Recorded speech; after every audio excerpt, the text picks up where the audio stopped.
folds. 8 folds. 2 folds.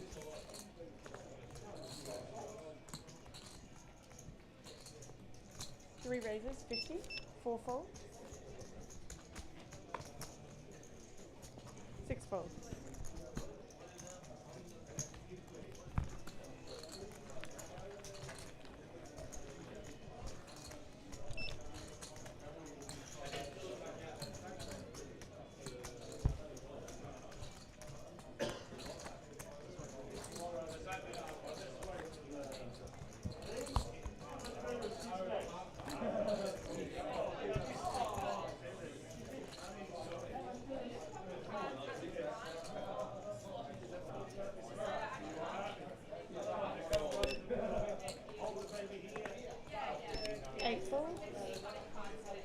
Alright, players in the room, just a reminder, we do have the main event Flight B running on today.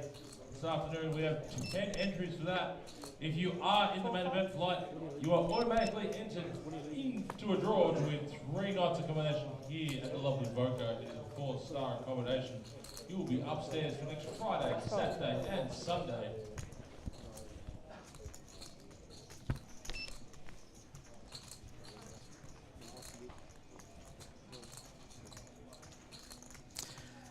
We're back, and welcome to what is going to be a fantastic evening here at the VOCO in Brisbane. It's the Brisbane Super Series Australian Poker Tour, and after a late night, if any of you were with us with the PLO, we are back to No Limit Hold'em, and this is one of the feature events of this series. It's the $7,500 buy-in TLPC opening event. Harvey Silver with you here, as I've been for the last 2 days, and a man who's just jetted in from sunny Melbourne. Okay, not so sunny Melbourne. Braden Jinks has arrived. He's in the house. Welcome to what is already been a terrific couple of days, but we've got some great stuff ahead. Welcome, mate. Beautiful. Thanks for having us again. A couple of days late. Did spend quite a bit of money on a grand final package a few weeks ago when the Bulldogs qualified for the finals. So that turned out to be a bit of a waste. So we're here a couple of days late, but we couldn't be here at a better time. I think we've got really lucky here with this table redraw and the quality of players we have left to commentate on in this event. So I think we're in for a really, really good, entertaining night of quality No Limit Hold'em. And a lot of fun too, no doubt. A lot of the guys who came on Friday for the State of Origin have entered this one. That was an incredibly high quality field, and that's now been replicated into this. And hasn't this one been a success? We have a $500,000 guarantee. That was smashed. And we can give you the payouts shortly, and we can give you some of the players that are still in the field. But why don't we run through this feature table firstly, and a few guys that you've sat at the table with for long amounts of time, I'd imagine. Unfortunately, but seat 1 we've got Andreas Vasquez now.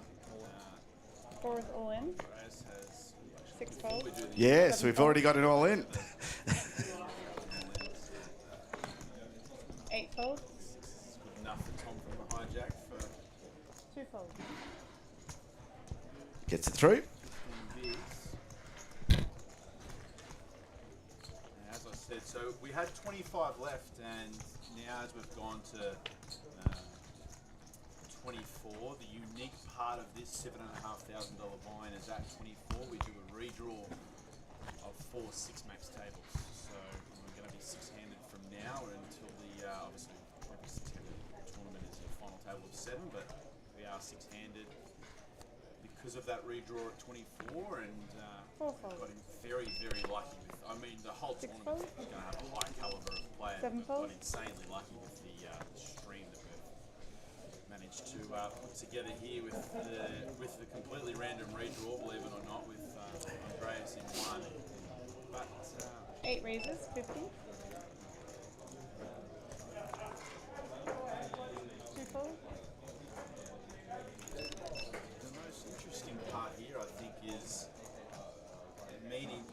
seat 4. Most commonly known as, or affectionately known as Mo, off the back of a WSOP bracelet.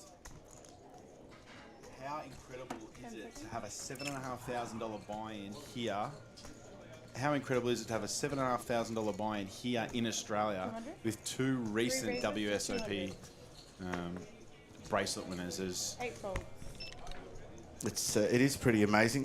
When we got going last night, I was with Craig and Craig Abernathy, and I think, if I'm not wrong, he pointed out that on one of the outside tables we actually had 3 of them playing together. 3 bracelet winners were on the same table. Who would the other have been? Do we know who was the other bracelet winner in this field?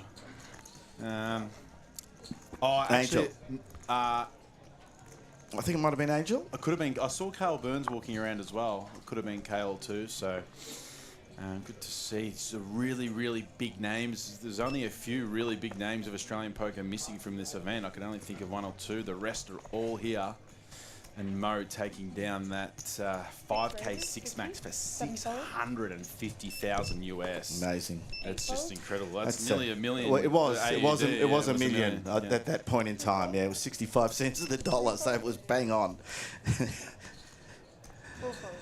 Oh yeah, that minus tax, of course. Oh but well, that was minus tax. Well, minus expenses, minus GST. Minus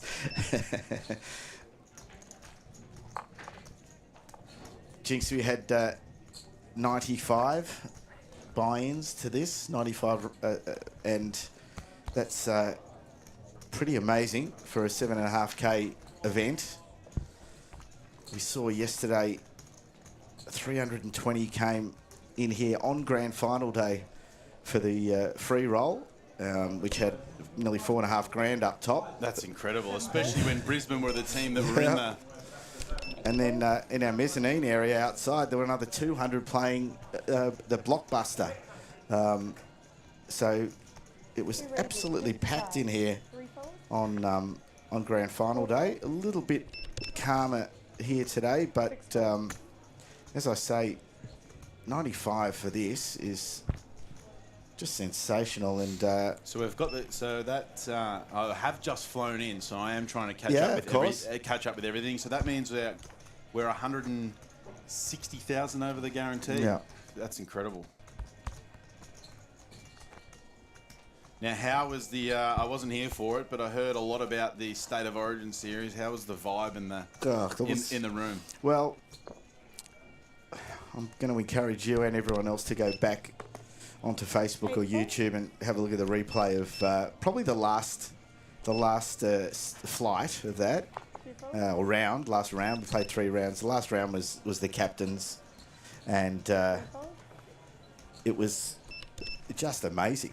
The vibe, it was so different to when you're playing individually. Just putting poker players into a team scenario just changes the whole dynamic.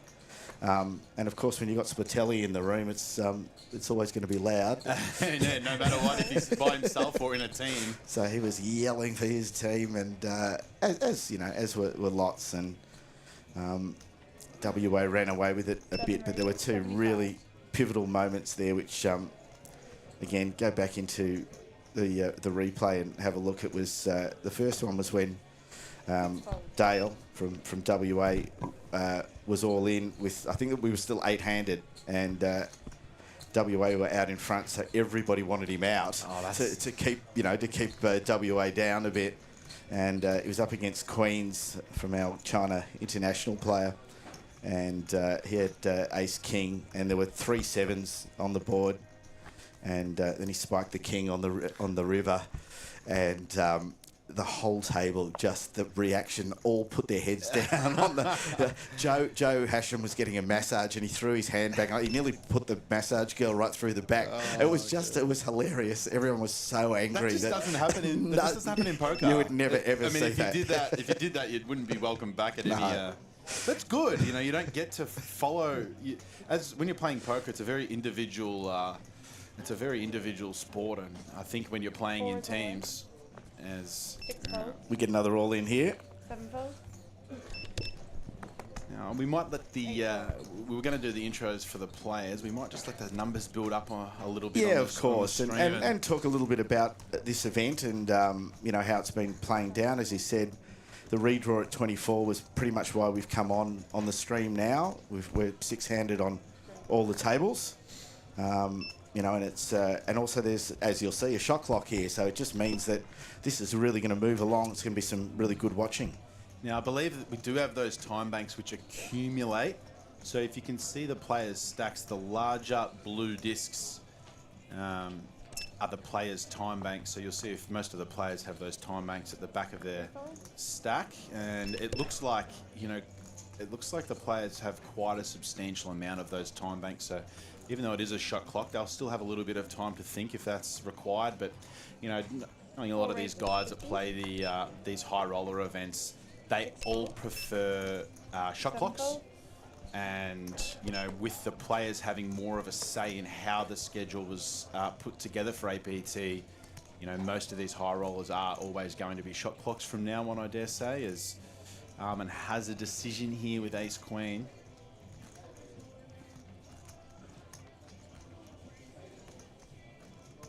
We've got about 33, probably have a little bit 8 is all in. too much to jam, but that's why he's there and I'm not. You're going to find this all the way through again, I mate. I do apologise because I didn't realise Tom was on the shorter side there, so the effective jam may not have been. Actually, no, the effective jam is 30 because Andreas does have Armin covered, but 30 is definitely. Let's get to think better of it here, surely, at this stage of the tournament. Even though he's... No, he knows he has a raised fold there, yeah. But he's just probably lamenting the fact, because he's taken those last two hands that he's had as jams, and you know, 7 suited a really nice raised fold, and even though he's a little bit frustrated, he knew what his plan was at the beginning. Of course, Thomas Ward, third on the New Zealand all-time money list. He's got about 1.5 million in earnings. So he's been here and done it all before. Now, our payouts. We have... Well, should we let everyone guess? What do you reckon? Because it's pretty bloody good. That's just come up in front of us, so I stood up and I've sat down again. Wow. Playing down to 11th. Yes. So 11th will get the 17,500 min cash, 11th and 10th. And then when we get to that final table of 7, that'll be 27,000. And up top, an incredible $201,850. So 200k up top to the winner of the opening TLPT event, 130k for second, and $87,000 for third. We'll get those. 8 folds.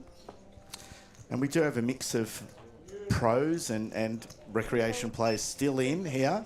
I mean, for the recreation players, that's life-changing money, 200k. Wow. The house deposit. Although there's a few recreationals that I did see. I saw Dipper was still in. Yes. I saw Dipper still in it out there. Dipper, who won in Southport, was it the grind? I think it was. He won a 40-odd grand, 42,000, and we went down to Broadbeach and celebrated buying kebabs at 11 o'clock at night because it was the only place that was open. That's a very poker player thing to do. But he shouted the kebabs, which was very nice of him. Of course he did. One of the most generous people you'll come across in poker is Dipper, especially when he wins. 6 folds. He's still in the field, and 7 folds. I didn't get to...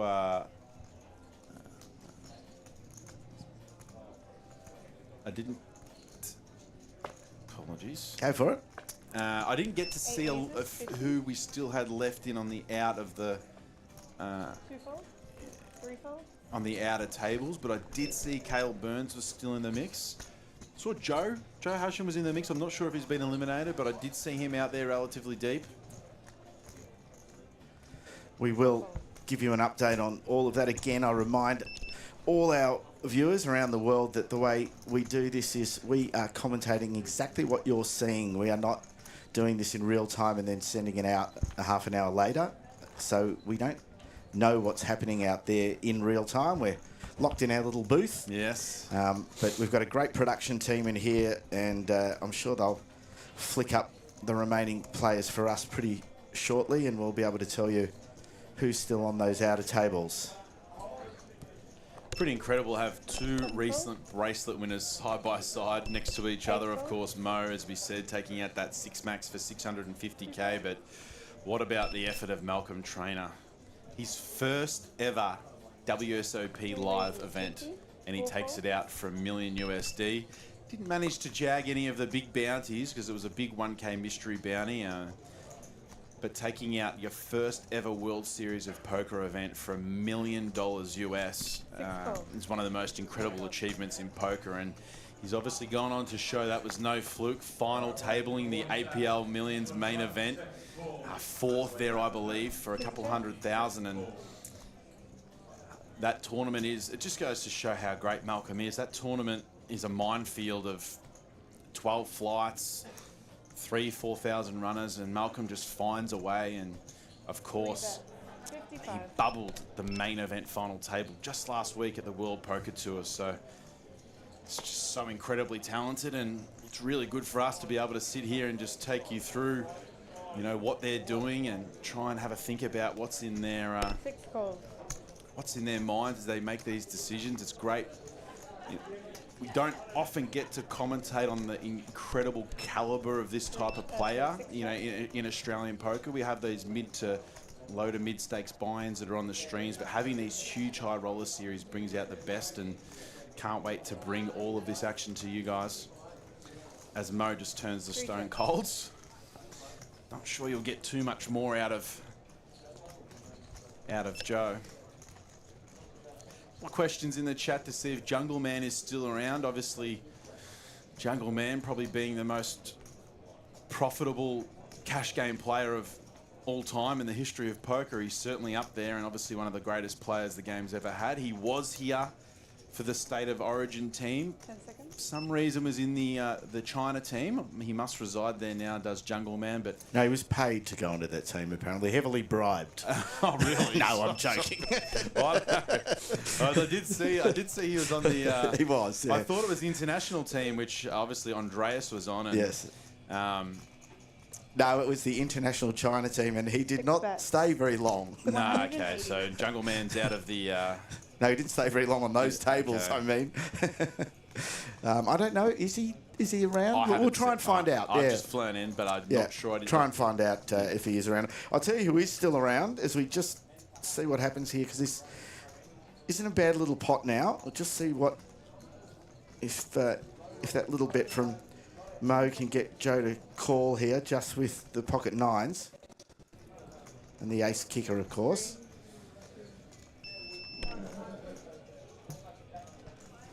That's a time bank. That's not a call.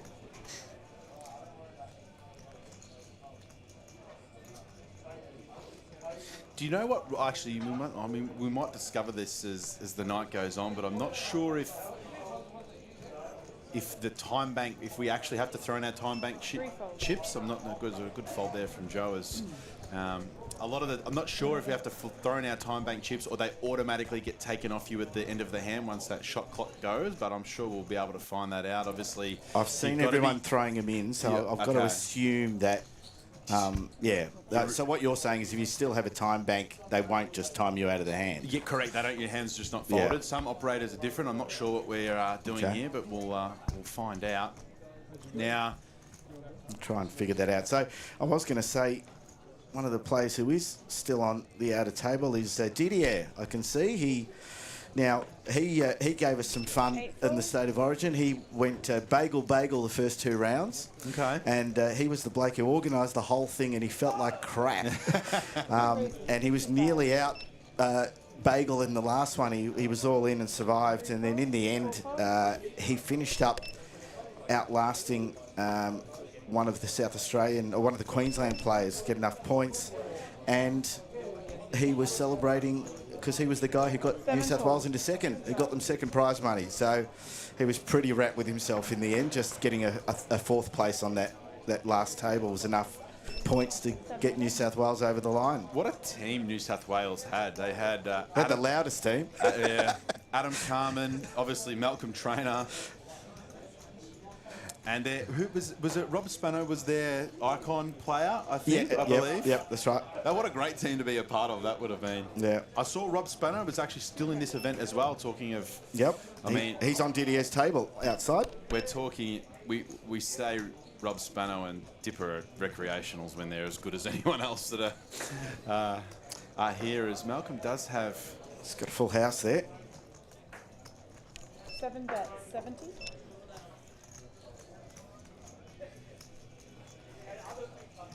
It's a board that's really going to favour us. And we've just defended our big blind, and we're going to see Malcolm lead a lot of these turns on boards like this. It just so happens on this particular occasion. He does have relative nuts here, but Andreas is a non-believer, and he's putting this call in knowing that Malcolm's going to have a lot of garbage. It's really just going to knock.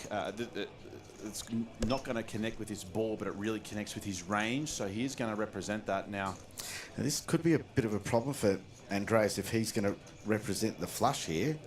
No, I think you don't think he will? No, Andreas would give it away. No, because he would rather have a club in his hand, and we Sure. are on a paired board as well. So, Malcolm defends his big blind extremely wide, and 7 bets, 80.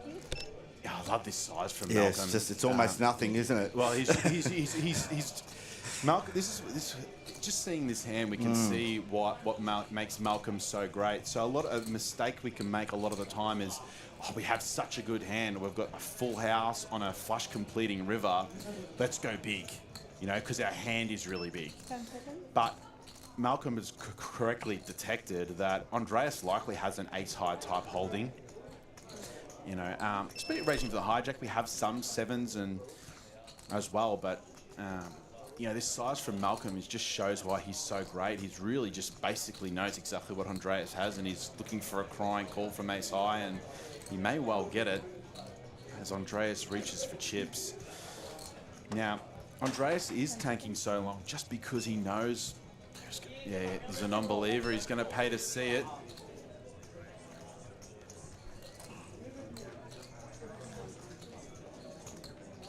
Little grin there from Malcolm. I think he was quite happy to show that too. Yeah, I think a ham is it's a spot in which just to try and make the viewer realise why Andreas is called that river there is because Malcolm has so many leads on this turn that don't connect with his board, as I said, but really connect with that range. So a lot of jack 9s and queen 9s and 10-8s, hands like this, and Andreas knows that, but that size looked like a hand that ace high wasn't beating. I think Andreas really just wanted to see. It's just such a well-played hand from Malcolm, as I did realise there Andreas was in the tank without throwing the time bank chip in, so it is auto time banks here. Still have to be careful, if you're playing in an event like this and you think your opponent's thrown in a chip when it's actually a time bank, you're gonna have to really pay Yes. really pay attention. And I know there are other operators where you do throw it in and it's not classed as a 8-fold. as that time bank being used. So players have known to be shown those hands, but I think that definitely after seeing that hand, it is an auto time bank, so the player can take as long as they want, and then the dealer will obviously take the time banks out of the player's stack that are needed. As we have a dealer change from Catherine to Jacob.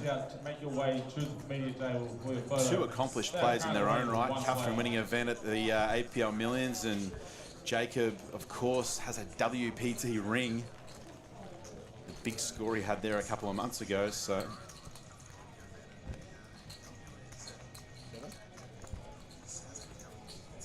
Especially when you're dealing these types of final tables or feature tables, it's very hard to just not get better intuitively when you're dealing and watching players such as this. And Catherine's won a lot of events now, and obviously Jacob has got a few other trophies to go along with that WPT ring, but they're here to deal. Yep. And after the last day of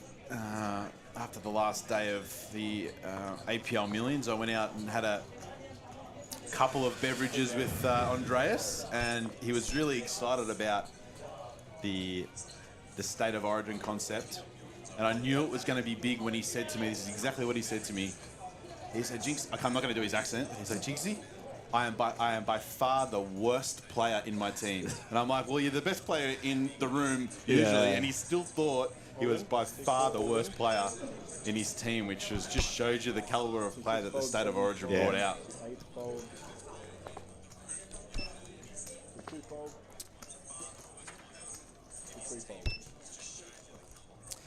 Just being asked there on the chat about how many players are left. There's 23 left as far as we can see at the moment, but we will put that graphic that you normally see up in the top corner. It'll come up shortly, or as soon as we can get it up. Again, just remembering we are half an hour behind on the feed, so anything that goes up on the screen graphically takes a half an hour till you see it, because we work in real time. Otherwise, there could be tables playing. Now, going to get in early here, Jinxie, but I've obviously been saying this for the last 2 days. If you are in Brisbane or anywhere close, down the Goldie, Sunshine Coast, the setup here is absolutely sensational. I think our local Brisbane players will be very used to Eaton's Hill. That's where we've done most of our APT stuff, but we are now in the CBD, in a city, at the VOCO Hotel. It's a very different feel to being out at an RSL or a sports club, and I honestly feel that's the first place that we've come to, hotel style that we've come to, because we did this in Adelaide as well and a couple of other places, where the staff here are so happy we're here and so helpful, and anything you want gets done really quickly. We've got a QR code on every table, so if a player wants a drink or something to eat, they just put their card on the QR code. It gets delivered to the table. If you're good enough to time it out at a break, you can jump outside to the courtyard, the covered courtyard, and have your meal or your drink out there during the break, or take 5 minutes off the table and go and have something to eat. Even it's great. The players' lounge as well. It's got the bar and the food there. $10 wraps. You've got the stream runs in that room 24/7. Although I did see Josh MC put his own music on in the players' lounge there, and there was a few people in there having some drinks. I think the stream's back on there now, though. But I'm not sure if Mo was in the New South Wales State of Origin, but I do believe every player on this table was in State of Origin. Armin obviously representing South Australia. Thomas Ward, the Australian viewer might not know Thomas's face or seen him around too often, but he was here for the New Zealand team, and obviously he's third on the list of all-time money winners for that country. Joe on that team with Armin representing South Australia, and Andreas was on the international team. Obviously, always going to attract a higher caliber player at the $7,500 buy-in level, but just watching these players do their stuff, we've got a really, really good night in store for the viewer.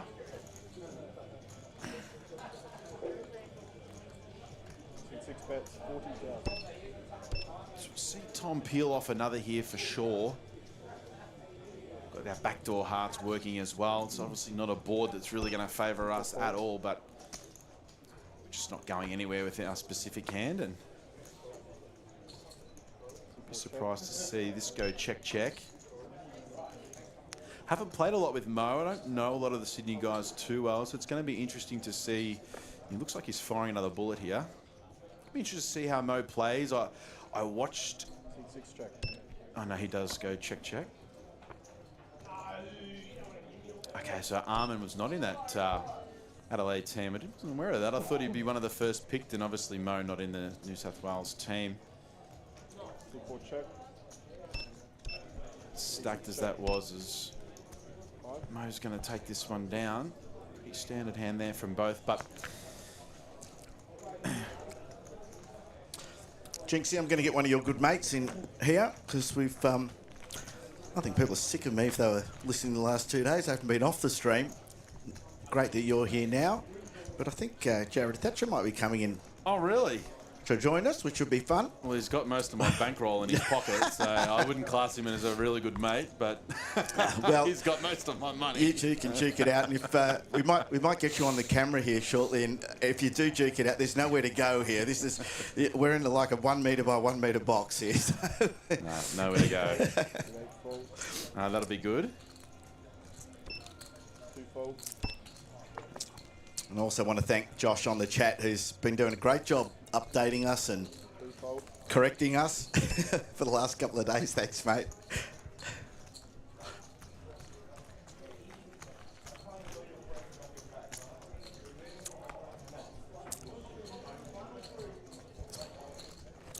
Yeah, I'll get Jared in. You'll hear enough of me. We'll be going late into the night with this tonight. I think we're actually at some point going to have a break because the players' party's on tonight, and okay. And I know Tony and Joe are very keen to get all the players in this up to the player party for a little while, at least. So you might get an hour break or something at around 8 o'clock. I think that's the chat. Okay, all right, But, we'll keep that in mind. Enjoy yourself with Jared, and I'll speak with all you guys soon. No worries.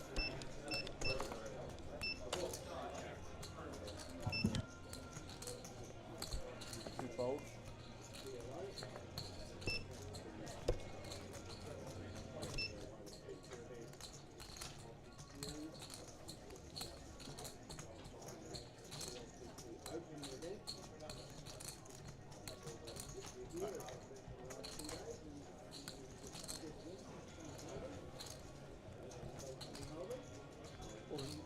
Threes all in. Rightio. Now, Harvey did introduce you, but I'll introduce you again. 7 fold.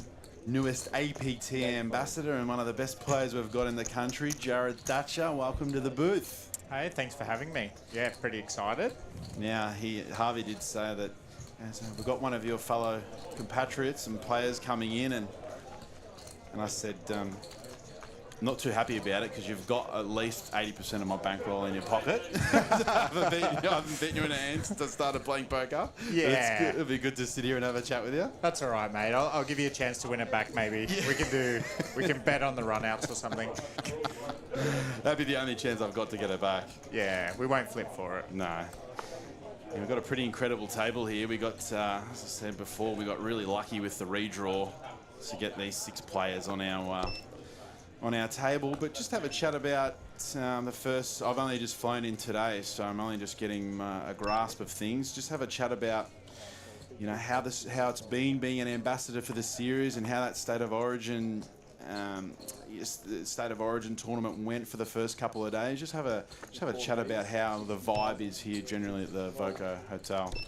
I think the State of Origin was a huge success. So you kind of ask anyone about what they thought, and they all had a great time. Everyone was getting around each other, so it was kind of a fait accompli that WA were going to win. And I believe they prepared extremely hard or extremely well. That was the rumor? Because I heard that one of the parts of the tournament changed, and they were prepared really well for that, and they weren't too happy.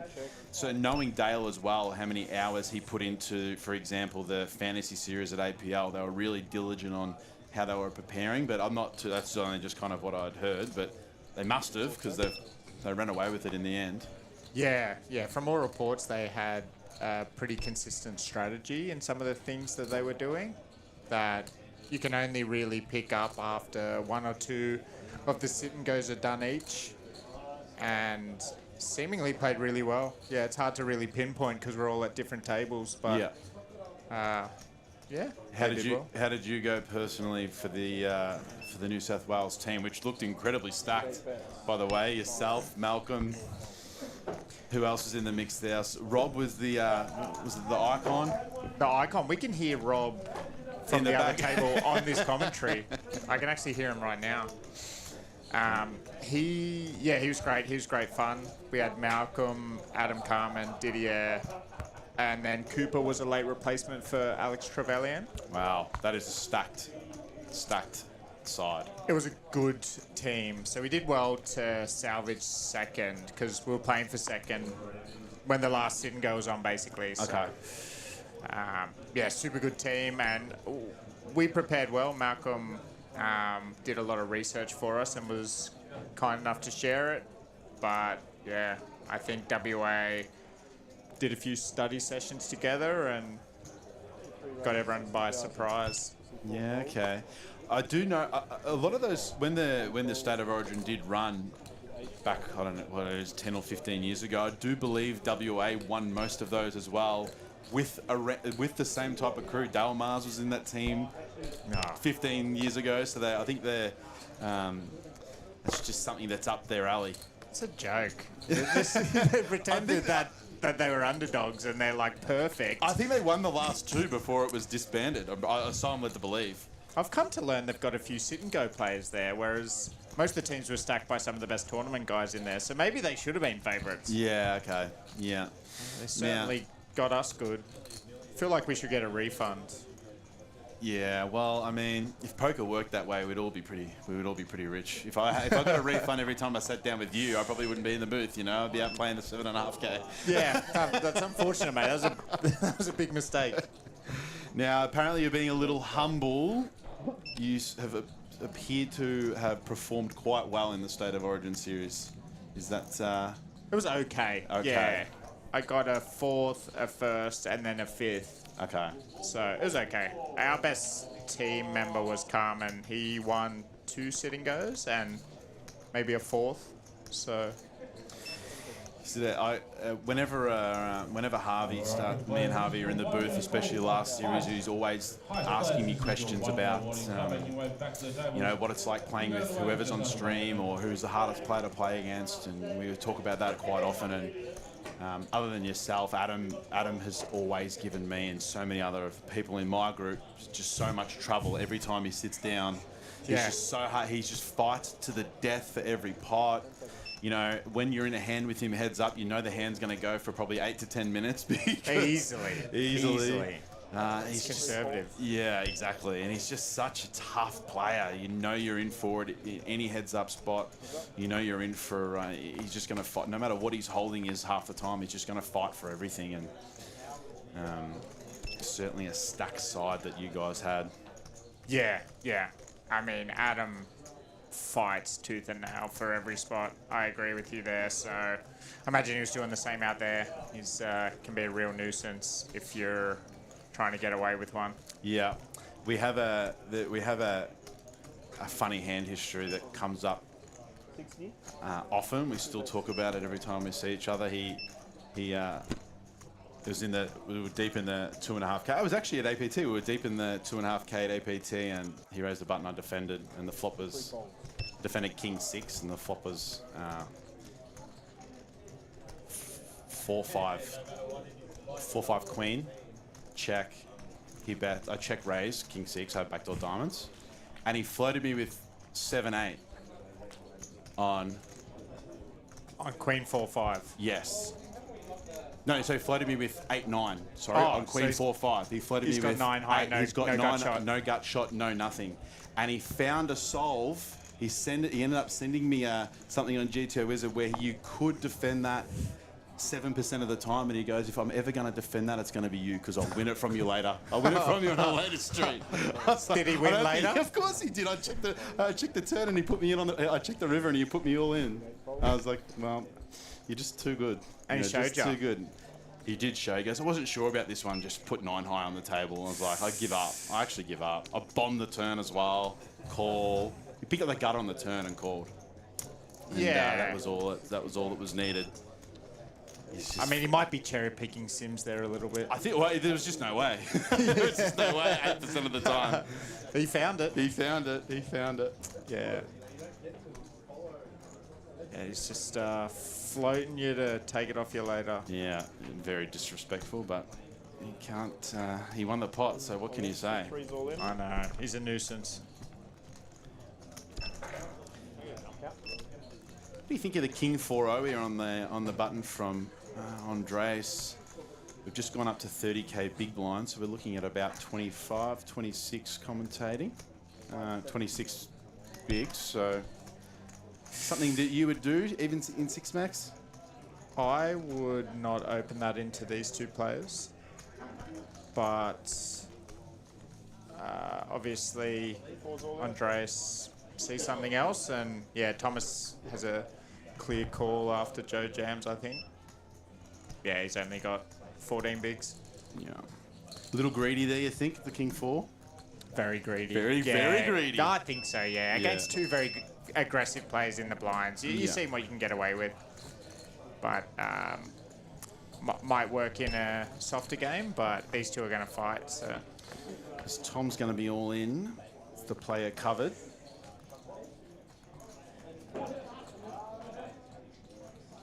It's looking pretty clean for the 9s. Just needs to avoid the King or Jack to stay alive. And he does. Have you played a lot with Thomas? I haven't, obviously being he's over from New Zealand for the State of Origin. Have you played a lot with him throughout the years? first time, I think, was at WPT. A couple of weeks ago. A couple of weeks ago, yeah. Yeah. But played with him quite a few times since then. He plays very well. Yeah, he's third on the all-time money list for New Zealand.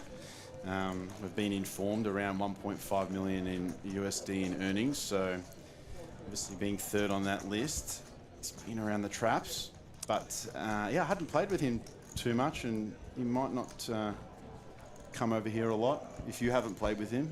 No, I hadn't before. He's good pals with Hamish Crawshaw, and Hamish and him are quite close on all-time earnings, so they've spoken about that a few times. Ah, okay. So they're going after each other. Yeah, okay.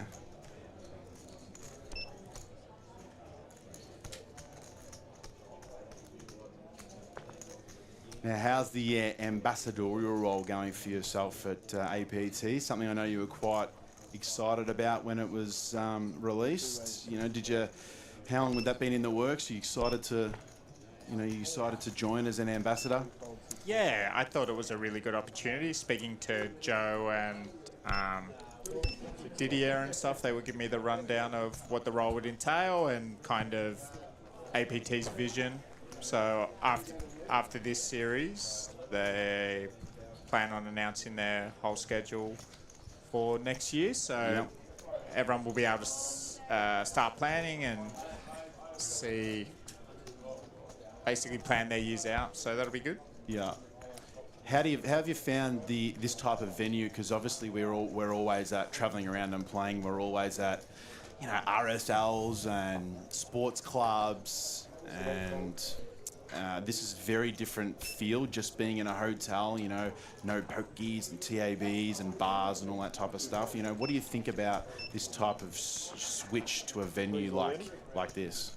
I prefer it. We're right in the CBD, and even this hotel has a restaurant and a good bar and a few options for food, so it's always a lot better than being stuck at a pub that might be out of a major city. That's always difficult because you end up eating the same foods and doing the same things. It gets to be a bit like Groundhog Day. I would have had 25 Palmers at the APL Millions, no less. So there's nothing else on the menu. It's the same food every day as Joe puts his last 5 bigs in here with King Jack. Well, that's not a bad flop for him. It's a little spicy. Doesn't have the clubs working, but a lot of equity as he turns Malcolm stone dead. And Joe will stay alive, back up to 10 big blinds. Mate, King Jack good to him there. Yeah, you're not wrong though. When you're at those RSL type of venues, and a lot of them are out. Say for example, Campbelltown or Campbellfield, whatever that suburb is out in Sydney, where there's nothing else around either. So you're actually kind of just stuck with what you're stuck with for the next 10 days. So Well, I think we're really close to. I don't know Brisbane too well, but I believe we're close to the Brisbane Mall. Yeah, that's the whatever that's called. What is it? I'm not sure what it's called, but Yeah. we're close to a really big shopping area, and then across the water is South Bank, and the Star's just up the road. So it's much better choice. I think they really thought about that when coming up with a venue. So a few people complain about the rural ones, so I think people will be happy with this one. Yeah. Yeah, flying into Sydney, for example, that venue I was just speaking about, you're flying into Sydney and you're ready to play, but then you realise, it's another hour and a half on the train to actually get to where we're playing, and it was a 15-minute Uber from the airport to here, so it's a nice change. Yeah, when you're on those ones, it seems like you just try to focus fully on playing, but you do get so much downtime where you are just stuck somewhere you don't want to be. It does break you down a little bit. Yeah. At least it does for me. No, for sure. Especially I think if you're losing or not running well, and you put on top of the fact that you probably don't want to be in the place that you're in. It adds up at the end of the day, because I guess at least if you're up here in Queensland or Brisbane or Gold Coast, which is where we spend a lot of time playing, at least it's sunny, we're close to the beach or the strip or whatever. When we're out in those rural areas and we're not running well, it feels a whole as you said, it does feel a whole lot worse. Oh yeah, it's horrible. Just losing all your all-ins and get to go sit in your room and order another palmy. Is it what's New South Wales? Is that palmy, is it? Palmy. What do you call them? Palmos? Palmama. Victorian. Palma. Palmo. Now, being from Sydney, have you played a lot with Mo over the years? Played a lot with Mo. He tends to jump in the bigger buy-in tournaments. He's very active. Yes, well, it obviously worked at the WSOP, taking down that the 5k 6 max, 650k US, which is bang on about $1 million Australian. And I think throughout the years, a lot of players at that buy-in level, their target is that 5k 6 max. It's one of the hardest live poker tournaments in the world to navigate and win, because it's stacked. The amount of runners in that field is always huge, and he's just taken it down for $1 million Australian. It's pretty incredible effort. Yeah, amazing effort, and you have to be very aggressive to fare well in those, and Mo's someone that's not going to die wondering from the experience that I've played with him. And he's got a good river here.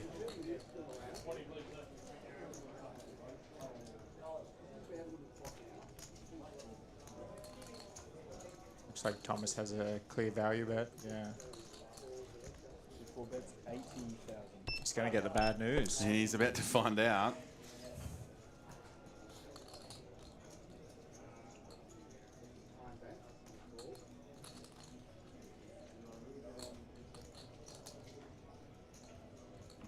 Can hardly contain his excitement. What size are we going here, Jared? I think he's going to go close to pot. Yeah. 325? 6 raise. 350, I think. 310,000. Oh, 10. Yeah, pot.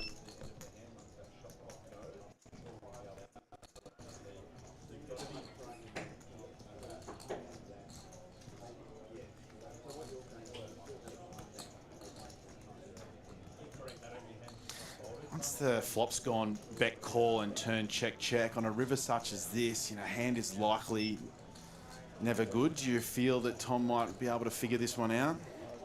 Yeah, I think Tom will find the fold here, but he's certainly not happy about it. You've already seen his posture's broke, like he's never going to bluff here. So I think he finds the fold.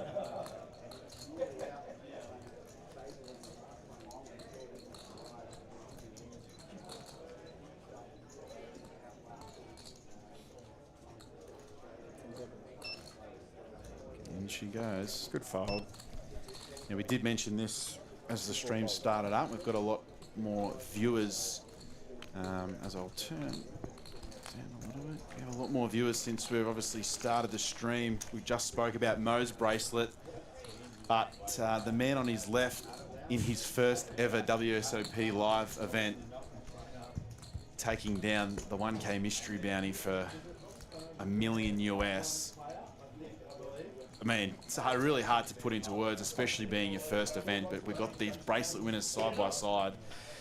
How incredible of a feat is that, Jared, to be able to have peeled that off for $1 million US? Yeah, it's just an amazing story. He grinds really hard, and even in the previous years, Malcolm was someone that I viewed as someone who would always back themselves and get after it. So just going to do that here as the 19 bigs is going into the middle with ace queen, but I reckon in about 21 seconds he's going to, maybe a little bit more than that, he's going to find out that Armin's woken up behind. 585. Pikachu said in the chat that no one ever wears their bracelet. He wore it. Malcolm was wearing it Yes, during... I did see that. I saw a photo. It was a strategic decision. We were going to flex on them. And he's like, all right, we'll all wear our bracelets. And we had to say, Malcolm, we don't have any. That's hilarious. Where are your guys? Malcolm's just run into it here. It's going to need some help. But, yeah, suits covered.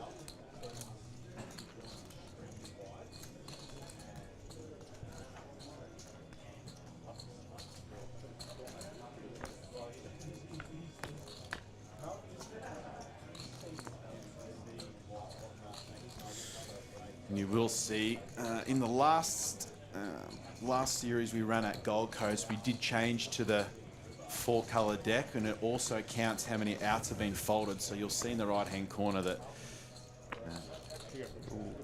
that one of those queens has been pitched. So Malcolm was down to 2 outs.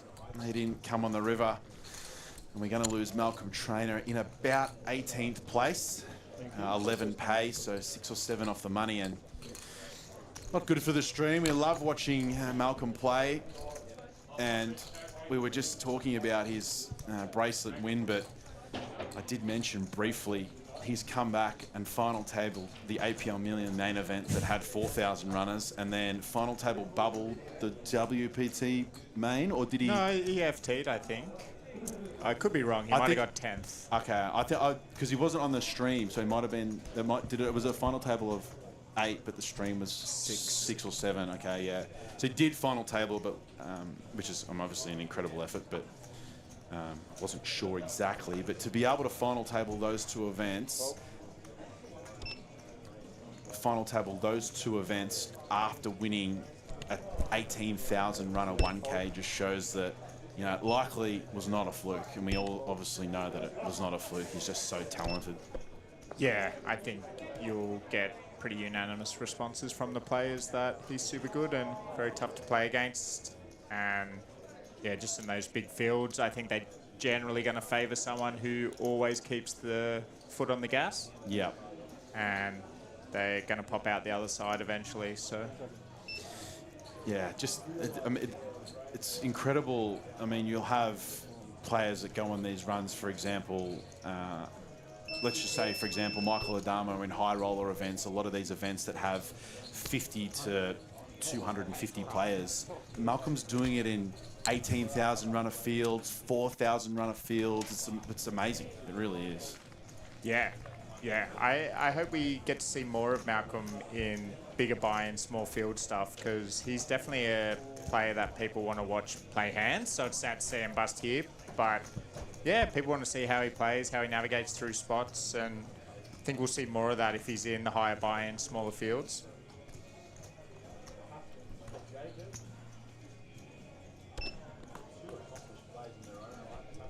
You don't fold. You fold.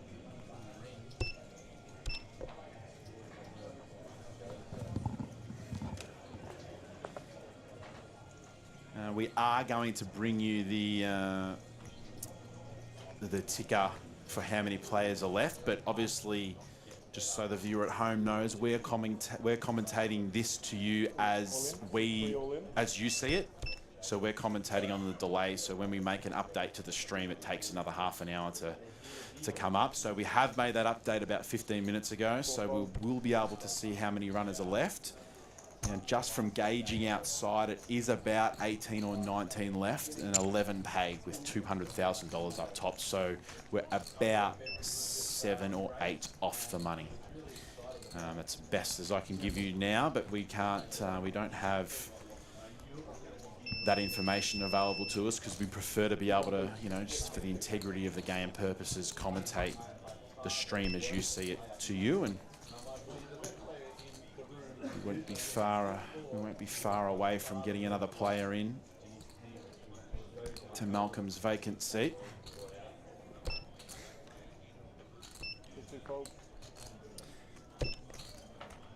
And just to tell you how, just to prove how stacked the State of Origin field, I did mention it very briefly before you came on, Jared, is that went out for a couple of beers with Andreas after the APL Millions, and he said he was by far and away the worst player on his side. And I was like, wow, how good must your team have been? He's like, obviously I'm not going to do his accent because I've tried it before, but he goes, I am the worst player on my team. I am the worst. You just did the accent. Yeah, I did. I did it subconsciously.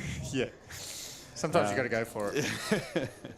But yeah, I think we all had a bit of that feeling. So you're talking about the State of Origin. He felt like the worst in his team. yeah, so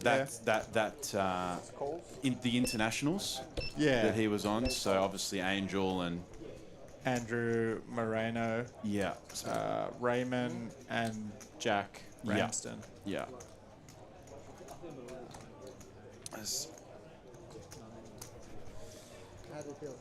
Yeah, I mean, it's, as is the case with poker, it's really hard to get a clear, objective gauge on how good everyone is. But I think he's being a bit modest there. Everyone.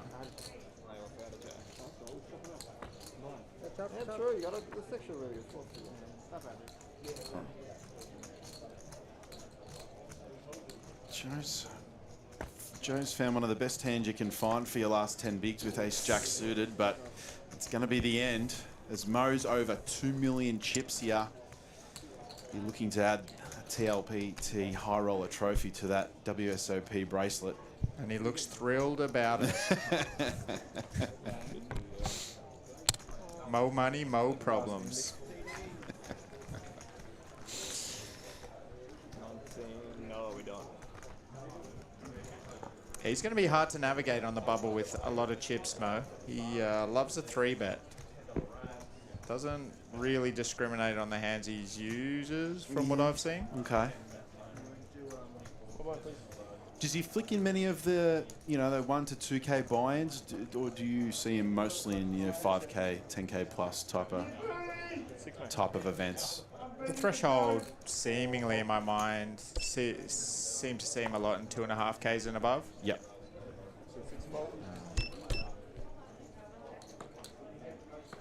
I could be wrong. He could jump in the 1Ks or max late break them. But as we do, I was a bit late on the timer of the ticker, as we do have that up on stream now. So I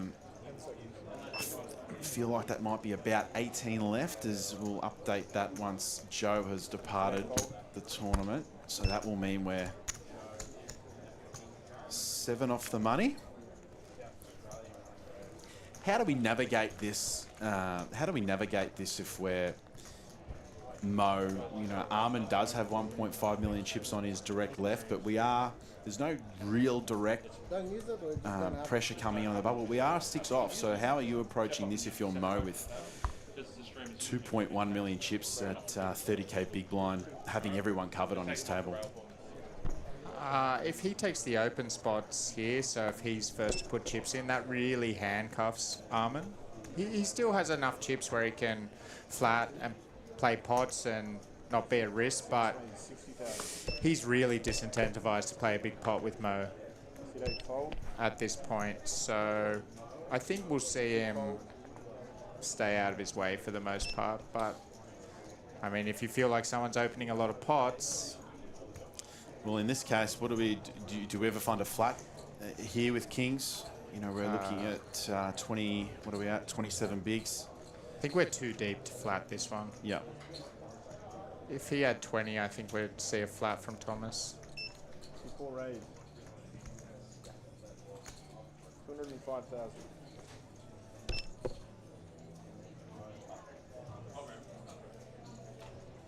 Six fold. Murray doesn't think about that for too much longer. Do we have many bluffs there if we're Tom for, you know, closing in, as I said, 6 or 7 off the money, you know, covered by Mo? Or are we literally only just 3-betting our good hands in a spot like this? It's a very, very polar spot, Yeah. obviously. I think we'll be using offsuit high-low hands. So King 4 offsuit, Queen 4 offsuit, some offsuit ace-x. But yeah, tough one to find. But you know, 3.5 exit, and if Mo gives you the bad news, then you can get it out of the way. Yep. We did just before you jumped on, we saw Joe do that from the big versus Armin on the button with King 5. So basically exactly the hand that King 5 offsuit, basically exactly what you just said then. Bit of a different spot. Joe had Armin covered at the time, but you know, it's interesting to talk about a spot like that where we are 6 off the money in a 7K. Well, 3 bets we could find versus the ones that we actually, the bluffs we actually genuinely would find in real time. There may not be a lot of those. Yeah, I think in practice, a lot of these guys will still find it. It's one of those things you become a little bit too easy to play, but your value range is so narrow. So I think a lot of people might actually overdo the bluffs there. They can speculate on what type of players, but Yeah. I know a lot of players like to go after that spot because it looks so strong. Yeah. And it only costs you, you know, 6 bigs, 7 bigs, yeah. But yeah, maybe this close to the bubble, you're probably a bit more value heavy. Well, sure, as we'll see an open here from Andreas. As you'll see in the high rollers, when you do enter it, you'll be given a little bit of a questionnaire, and as a commentator, very skeptical about, are you aware of most poker players would know, you're aware of the Jonathan Jaffe troll at the Dolphin trainer. The Dolphin trainer. Yeah. I'm very scared to be Dolphin trained in the commentary box, so if I see something a bit out of the ordinary on the questionnaire, I'm going to be a little hesitant. Obviously, that was Jonathan Jaffe, who's turned into, that was quite a long time ago, and is now a regular in the high roller scene, one of the best players in the world. One of the greatest trolls in the history of televised poker. But we will be able to bring you a little bit more information on the players that we have on our table, because they give us a little bit of information on their questionnaire. And Andreas hasn't given us too much, but you know, big fan of soccer and cooking is what he's given us. And I'm sure I would have, not many poker players I really feel like the cooking types, but Andreas, it has been.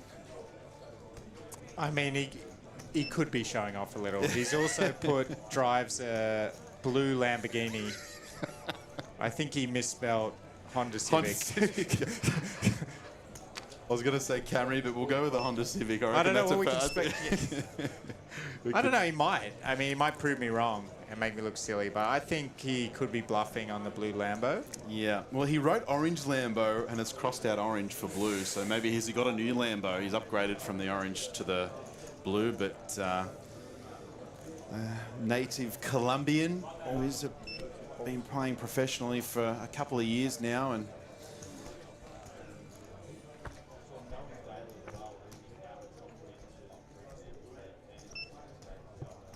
we have an interesting spot here developing. Andreas, both plays with the same hand. Andreas with the backdoor spades working, but we're finding a second barrel here. Do we think? The SPR is about 1.2.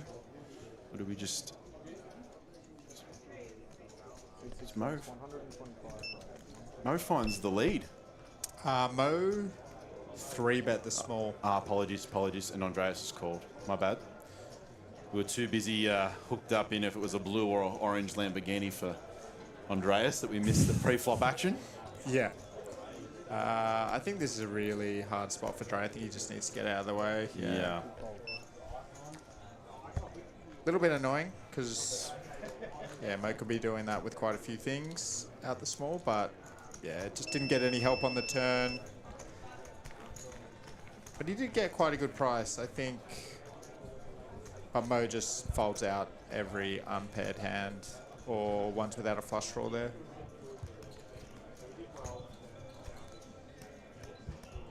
So how has the last couple of months been for you? You went to did you go to Vegas? No, I went on holidays with my wife instead, so Okay. I don't really enjoy Vegas, but I FOMO it a bit. So if I book a holiday well ahead of time, then I got something better to do. Like, I'm not going to FOMO it if I'm, in Italy or Korea or something, eating, drinking, having a good time. So I didn't FOMO it too much this year. Where was the holiday? We started Korea. We had a friend's wedding, and then went and saw family in Europe. So Amazing. yeah, it was a great time. Bit of time off poker. Yeah, no poker there. Yeah. So there's plenty on here when we get back. So Vegas is quite a grind for me, and much better to go on holidays, I think. Do you find, obviously the dollar doesn't help us, but do you find, and the tax situation as well, but do you find, is it just the city that's not up your alley, or just how things are run? It's a little bit like moving cattle around when you're in a big field tournament. So yeah, it's a bit how they're run, but you just end up FOMOing all these games, or I did, and you just play and you play and you play, and you're kind of just always in it when you're there. Like, there's always another good game on, and you're always in close to the strip, or the friends that you might want to take a day off with, well, they want to play something, so if they don't want to do something with you, you might as well play. And I just find it's like Groundhog Day. It's very grating. I think I remember I was speaking to Adam Carmen about last year's WSOP, and he said something, it was something like 48 days he was there, and he did not have a single day off, not one. He played every single day for 48 or 40 something days, which is just, it's pretty incredible. I can believe it. Yeah. It's just when you're there and you're in it, there's always something worthwhile to play. Interesting hand developing here is Andreas check raises this board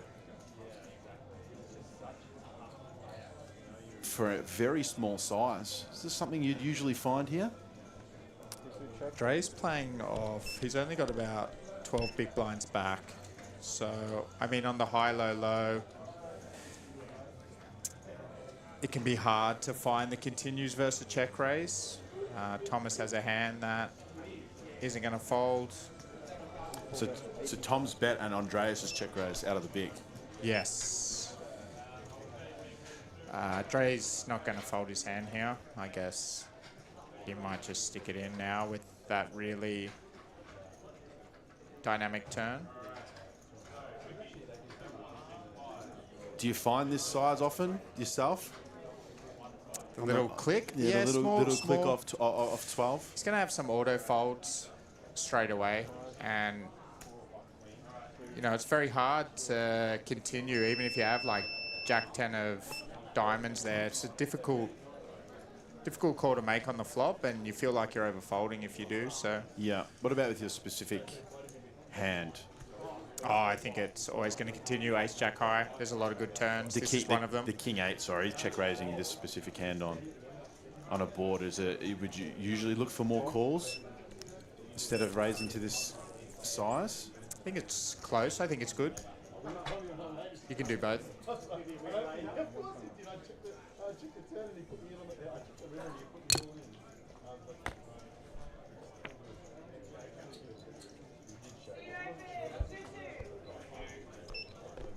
I think we're going to find a good check here.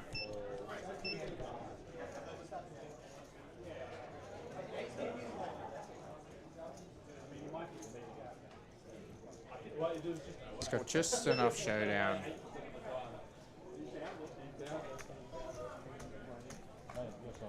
Yeah, it would have been interesting to see if it was a spade river. I think Dre's just going to call off his hand always, but it's good. Would have been good to see what Thomas does. So we've got these seats have finally been filled, and it looks like that's going to be Yoon Kang in seat 2, and the man you mentioned before, good, obviously friend of Tom and fellow compatriot Hamish Crawshaw in seat 5. I've known Yoon for a while. He's a Melbourne cash game player, and he's just about 12 months ago decided to dip his toe in the water with tournaments, and basically he's caught the bug straight away. Have you played a lot against Yoon in the last 12 months since he's come onto the tournament scene? A little bit, yeah. I didn't know who he was because, yeah, he was playing cash in Melbourne, but you could see he's got a very good game sense is what I'll say about Yoon. He changes his tempo quite well and very active. I think he seems to adapt well to what the table's doing. It's been a very high stakes cash game player in Melbourne for quite a long time, and only recently, as I said, somehow has just caught that tournament bug. And no, he does a lot of study for MTTs, and you really a lot of the times you'll see him find really obscure lines. You know, I've seen him often lead out of position in 3-bet pots on flops and stuff like just doing a lot of things you just don't see the general population doing. So it's been a very good, profitable 12 months for Yoon. It'll be interesting to see how he adapts to playing on stream, as he would have played a lot with Hamish as well, who's entered seat 5. Welcome to the table, really, for Yoon, as he picks up kings off 20 bigs. He's got the blinds have gone up, so he's got 15. It'll be interesting to see if he finds a flat. I think he should. I think it's a clear spot. Literally, you just spoke about this spot. I think this is a really good one, depending on what he thinks of Armin. No, that's an all-in. I think. Pre-raise 230. Oh, I thought he said all-in. Seat 8 fold. Prefer a flat there, Jared? I like a flat off 15, but there's also the argument if he is sitting there with 2 9s, you want to get the money in as soon as possible. So, Alright, new dealer coming in, good luck. and the takedown's pretty important this close to the money. So we do have 18 left, and with that redraw at 24, from 24 down to RFT, it's always going to be 6-handed. So we're going to have 3 tables of 6. We will try and get information from other tables to the viewer, because we do have 11 pay, but as I said before, we bring the action to you on a delay, so it's hard for us to get a lot of information from those outer tables. If you're still got someone in that you're sweating in this event, it's a little difficult for us to be able to do it, but got so much great action coming up from now until the culmination of this event. It's the caliber of player that we've got here. Hamish has been around for some time. Have you played a lot with Hamish, Jared? I've known Hamish for quite a few years, but he doesn't show up that often to events in Australia. So he does live in New Zealand, so he shows up sporadically. But I've played with him for a long time. He's always been a very strong player. Very tough to play, yeah. Very well studied, just knows a lot of spots. Always going to give you a hard time.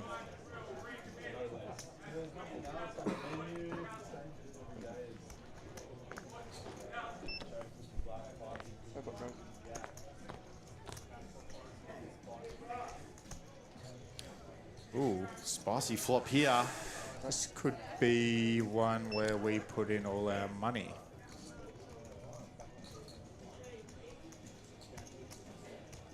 All but one of those outs for Tom are live.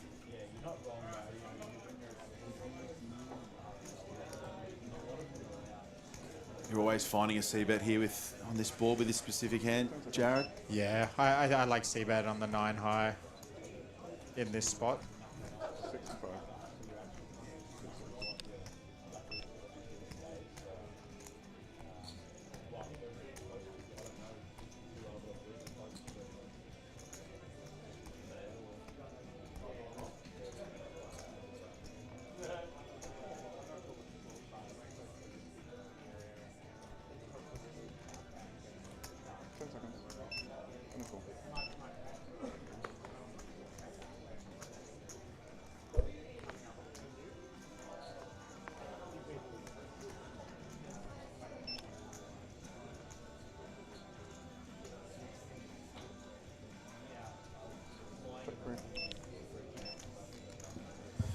Sorry, a little small issue there, but we're back. As Armin's turned Thomas dead as the flop did go just check bet call.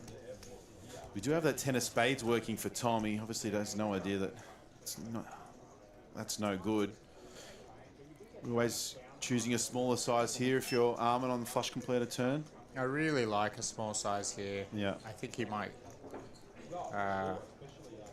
He's got a lot of hands that he wants to be able to continue betting. Even though it's just say sitting there with 2 10s, it's not the greatest turn, but we still need to keep putting money in, so we can't bet too big.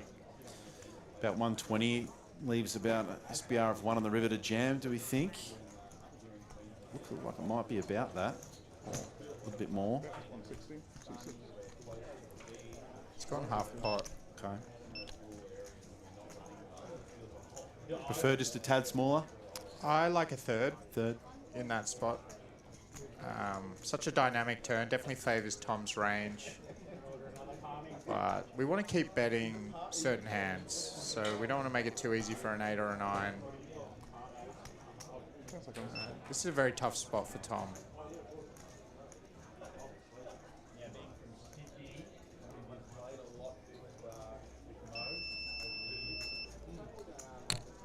You didn't discuss talking about email. They're talking about email.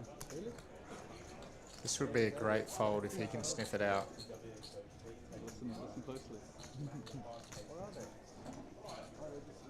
Jared bet in there. I think if he's facing a third, he's more likely to take some aggressive action on this card, but he does not like the half pot size. It's just called.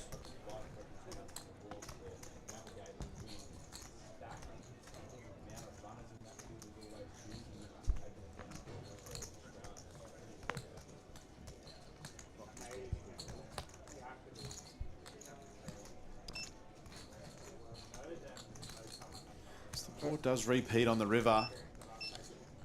Assuming.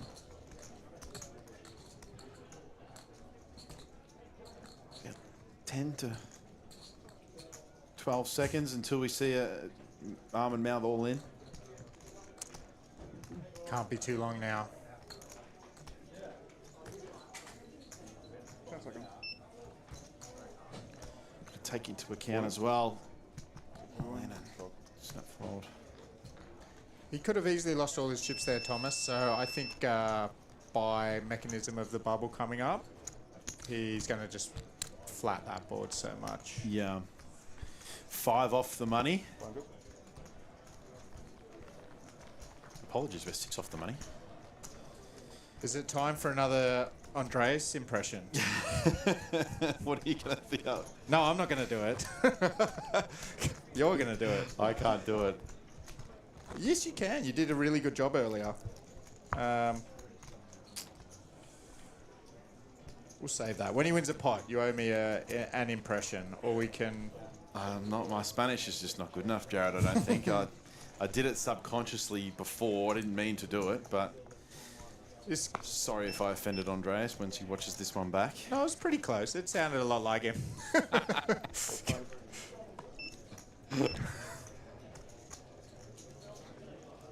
Another big hand for Armin. Easy open.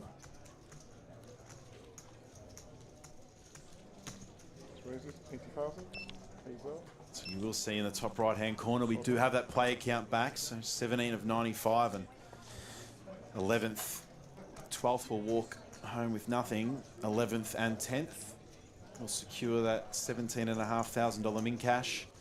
$200,000 up top, Jared. So Ian's got a decision here. Is Just going to jam. I all like in. it a lot. Yeah. Get a lot of hands we dominate to fold. That dominate us to fold. So king, queen, ace, jack.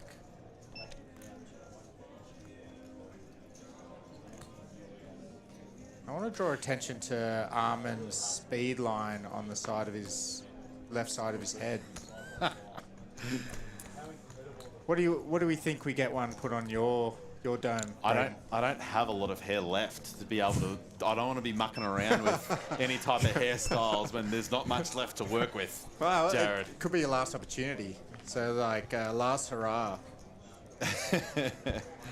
No, I maybe 5 or so. Before I started playing poker, maybe 5 or so years ago, there would be a bit more hair to work with, and whatever hair left is grey, unfortunately. So maybe we won't be going down the racing stripe path anytime soon.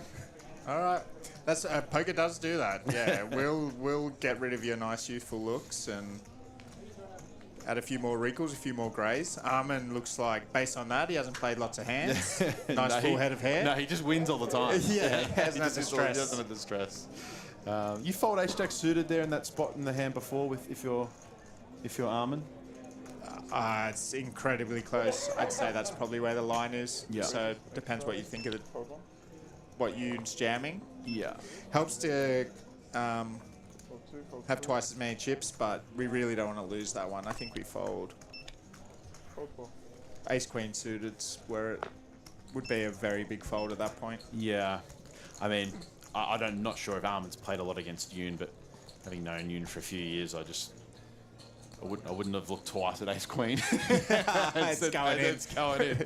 That's why I asked that ace jack suited. I mean, even against Yoon, could be something we could potentially look to put in at times. He's a wild man. He's a good fella. I really like that jam. I think a lot of people will just end up calling that spot too much. Oh, Taylor, good to see you in the. Good to see you. I haven't seen you for quite a while. It's good to see you watching and joining in and getting active in the chat. I hope you're well. America's finest calls Australia home.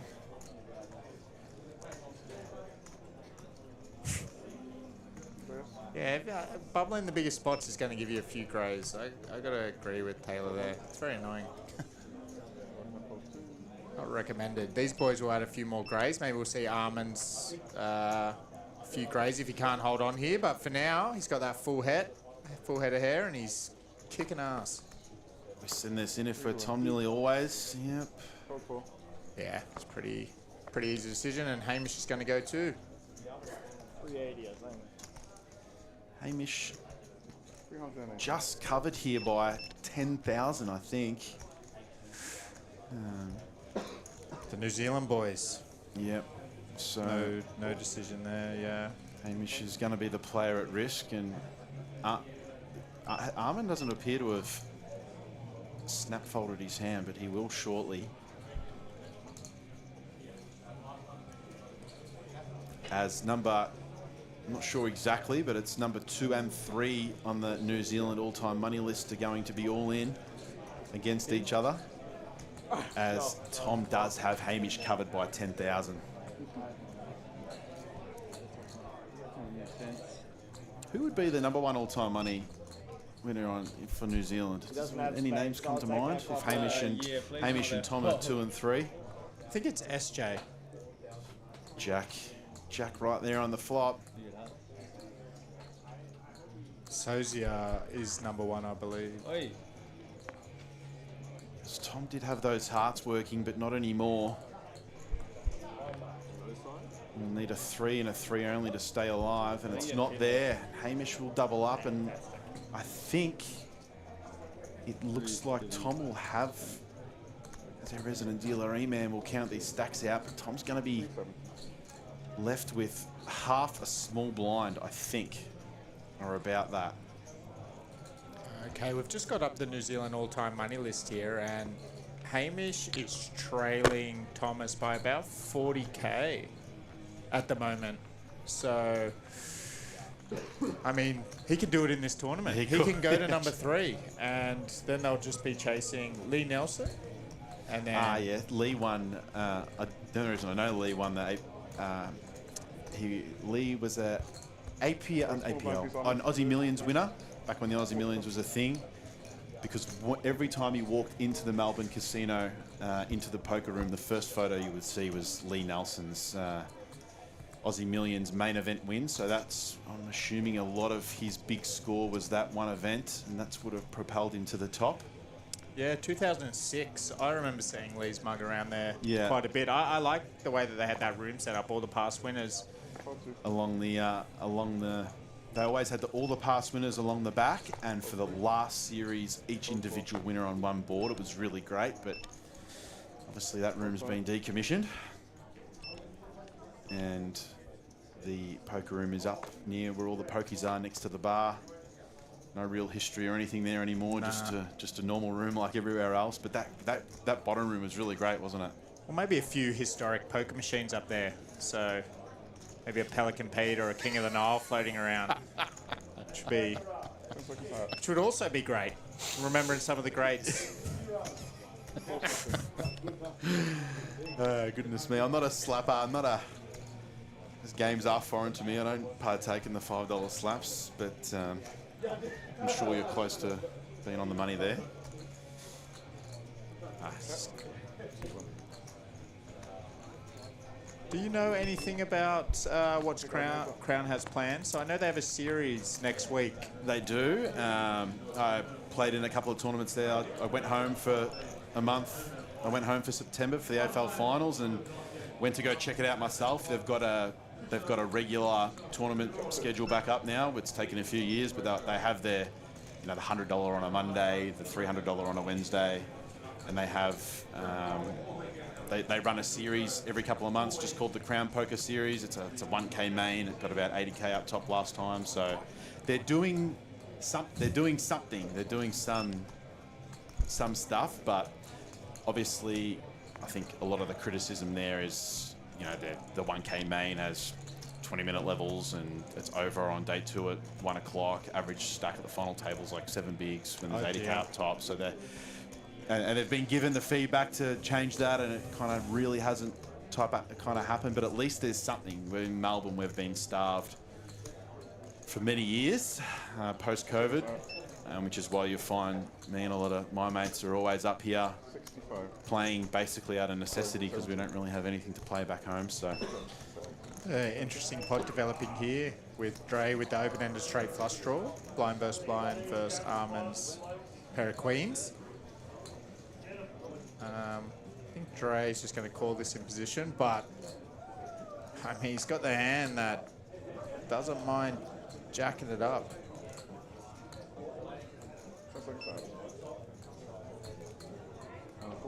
He's just getting such a good price.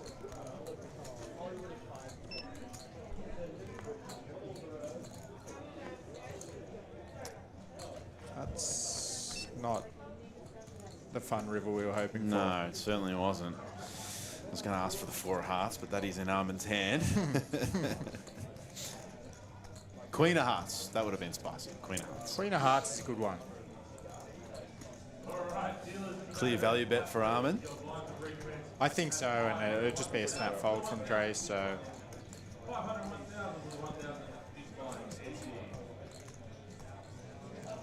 Could be a little naughty check here. If he is going to check Queen, this one might be a good one, but I think we're just trying to target a 9 here. Just put the money in ourselves.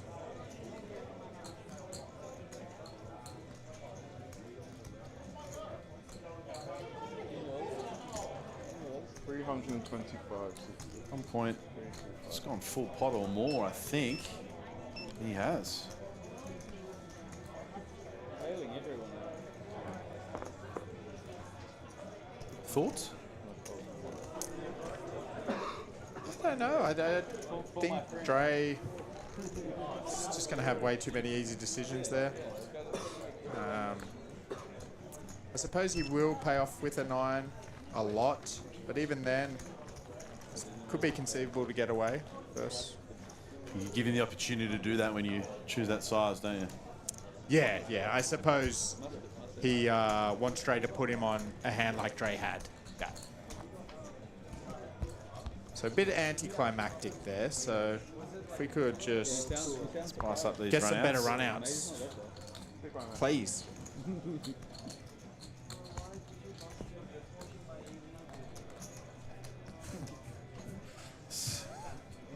0.3. Unfortunately, so Tom. It's well and truly in the danger zone, Tom, with 0.3 of a big blind. What do we think, Jared? Is Jack 10-0 good enough for 0.3 of a big? How are your 0.3 big blind ranges looking? You know, I'll be honest here. I don't look at them as much as I should, so I don't want to speak out of turn. But could be a bit loose. Maybe we want a suited Jack. He's in very good shape here, by the way. Yeah, I know. Happy days.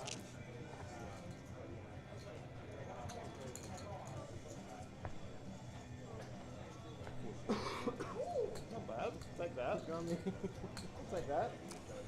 This would be one of the all-time great comebacks, and it starts with no clubs, no 8. Well, I mean, the important part, I mean, obviously, that's a long way to come back, but with big blind ante in play, we always get, when we've got this little amount of chips, we always get that opportunity because big blind ante, we win first.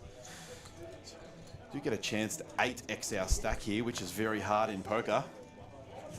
He's in pretty good shape to do so. Few chops. That's not one of them. Imagine. So he's going to be all in again, I think. So if he's gone 10k to 80k, we're at 40k big blind plus big blind ante. So Tom is going to be automatically all in from his big blind. And what's your prediction? Could we be witnessing one of the? Could we be witnessing one of the all-time spin-ups in our presence, Jared? What are we thinking? Be one of the best that I've Won seen. the first one? Oh, well then, doesn't matter. Irrelevant now. Does matter. Yeah, Might have got it that does wrong matter by next time. 10k. I think if I'm looking in the middle there. I was resigned to the Might be 70k and not 80, so that goes into the big blind ante. And E-Man is getting a ruling on this, just so he's sure. I think it's. Oh, I hope it's big blind. So I think something that was said earlier in the series, you pay the big blind first here, not the big blind ante. So it does give you a... Oh, yeah, I don't know. Players are still discussing it. We've just had to turn. I do like. You'll know from if you tune in the last series. I do like if the conversation ensues on the table, turning on that table mic up and letting everyone listen to what the players are talking about. If they're talking about a funny hand or situation, I try and let you listen. But just currently that shot clock is very loud, so I do have that table mic turned down. So unfortunately, you're just stuck with me and Jared yabbering. There's a lot of Yeah, you know, but sometimes There's a lot of yabbering, and that's when you. That's the only thing. Braden Jinx and Jared Thatcher here with you. I'll be bringing you most of the coverage throughout the week, and always looking for people to jump in the booth with me.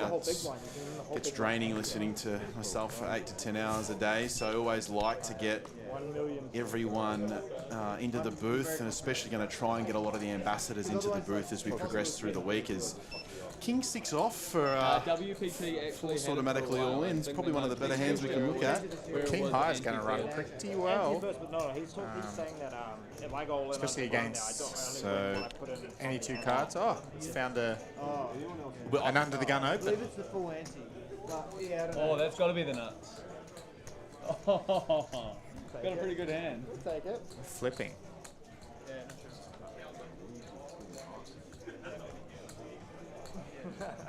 But everywhere's different,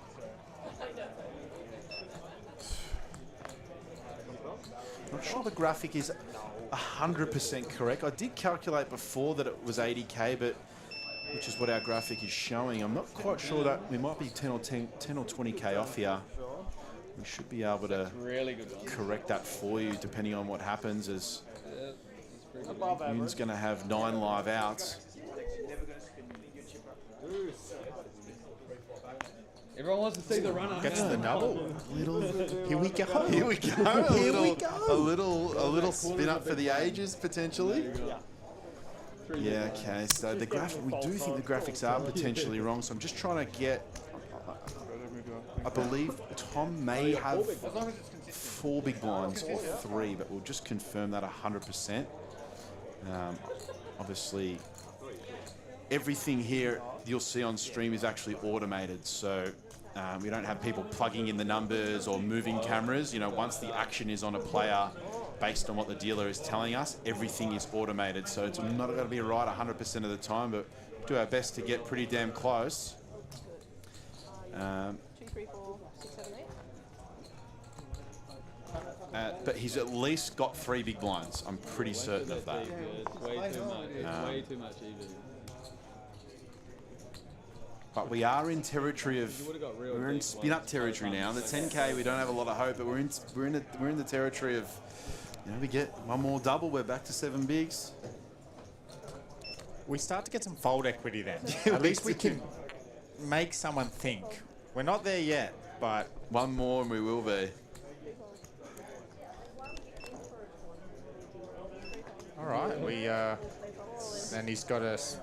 Any 2 calls? No. No. Well, we had fold equity now. So what did he shove for then? That can't be right. There's no way Mo folds for an extra 1.5 bigs. Couldn't be, could it? Oh, I guess 2, because I'm not sure. We are 5 or 6 off the money. Could it be? One more double. What happy Tom looks like. Could Mo be incentivized to keep 10K. Quarter of a big. Tom short, or we're not that? We're a little bit too far away from the money. Yeah, I think we're a little bit too far away that Mo would fold to 100%. to be able to leverage his stack a bit more. Yeah. It's purely just he had 9-3 offsuit, I think, and he's like, whatever. Yeah. You win, mate. I mean, I think if the graphics, I think it should have been 100. He's only got to put in 8 raise, 80. 60k. We Yeah. think so. It can't. Doesn't matter if he's got 9 highs. So 10 to 190 at 40. So he shoved for 5.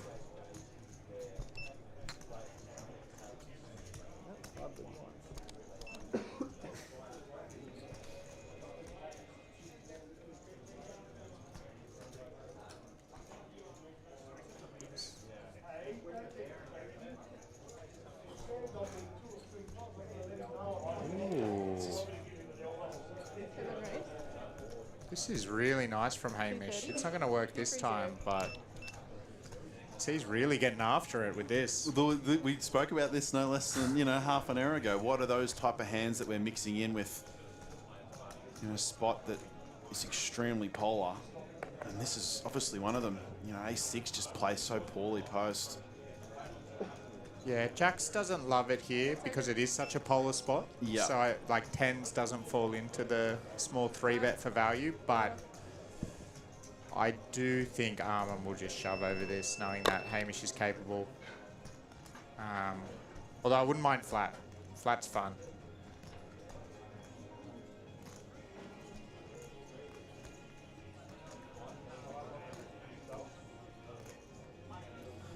We can see your comments from all spots of the internet: Facebook, YouTube, and Twitch. And Armin is going to take his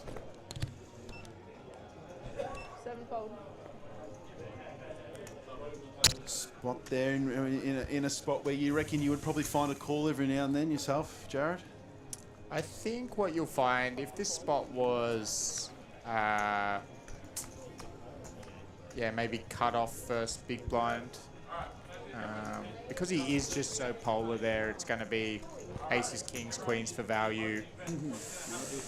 What's Jax doing shoving against a range like that? Ace-king just puts it in from Hamish, so we get to keep in a lot of those high-lows. It's super uncomfortable, and we do need to bank on the fact that maybe Hamish might overdo his bluffing post, but like I said, we're incentivized just to shut it down. Like he does, it's going to be so high card heavy when he is bluffing. Oh, one high card, Yeah. one low card. So yeah, fun hand. Kind of irrelevant to me. It's crazy that there's two spots really that we've spoken about hypothetically that have happened half an hour later. I mean, it would be a good story. I feel like these things. So as I was just saying before that hand occurred, we can see your comments and we do appreciate that, but you can hold off on those for the next 5 minutes as we're going on a short break. Now, just to break this down for you, we've changed the breaks down a little bit. So this is only going to be a short 5-minute break, and me and Jared will be back with you after this, and we're going to have a longer hour-and-a-half break at 9 o'clock for the viewers. So for now, just be back with us in 5 minutes, and we'll bring you the rest of the action. See you soon.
I said 2 more after this. This one plus one. 90 minutes, that's long break. 3, 4 fold, 6 fold.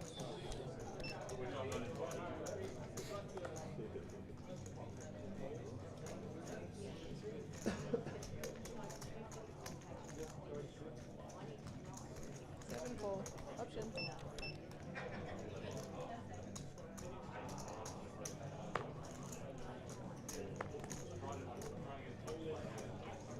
All right, we are back. So I'm without my commentary partner, Braden Jinx, at the moment, but he'll be back shortly. 10 seconds. Race 120. Seat 8 120. Got what looks like interesting spot for Hamish. I'm sure he wants to peel here.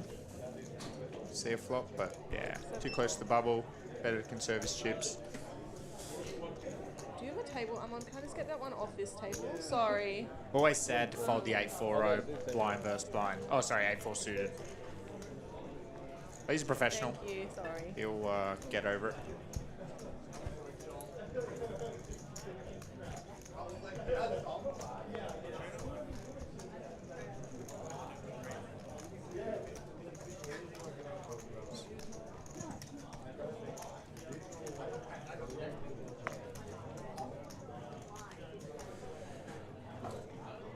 We've got the great man Braden just popping back into the booth now. Sorry, so quick 5-minute break there, and for us and the players. And as I was saying before we went on our short break, we are everywhere: YouTube, Facebook, and Twitch, and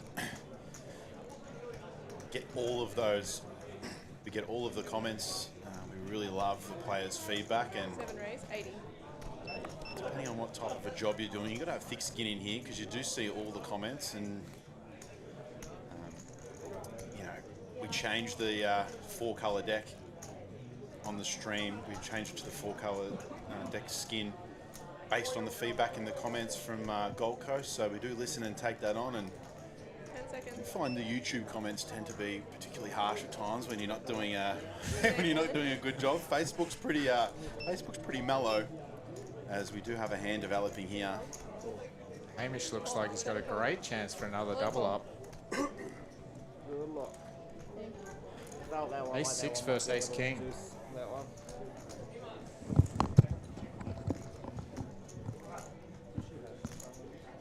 Yeah, 500.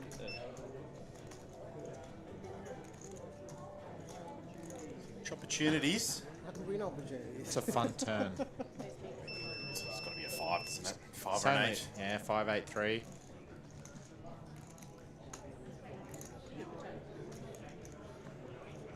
There you go. You called it. You called a fun turn, and only one of those outs folded.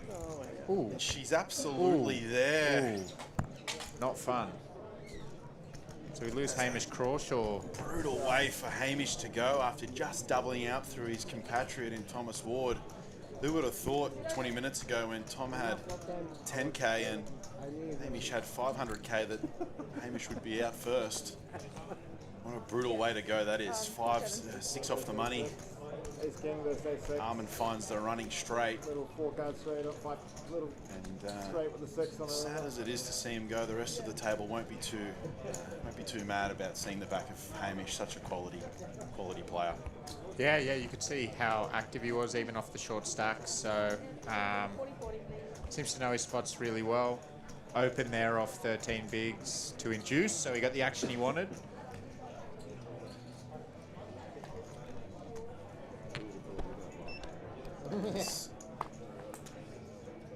Just been given some information that the Blockbuster, one of our smaller side events, which had 16k up top, taken out by the one and only Gary Lynn. Oh, Gary Lynn, too good. I think he was just killing time before the 7.5k. He thought, I'll jump in. And there it is, mate. 2 7.5k, more than 2 7.5k buy-ins there.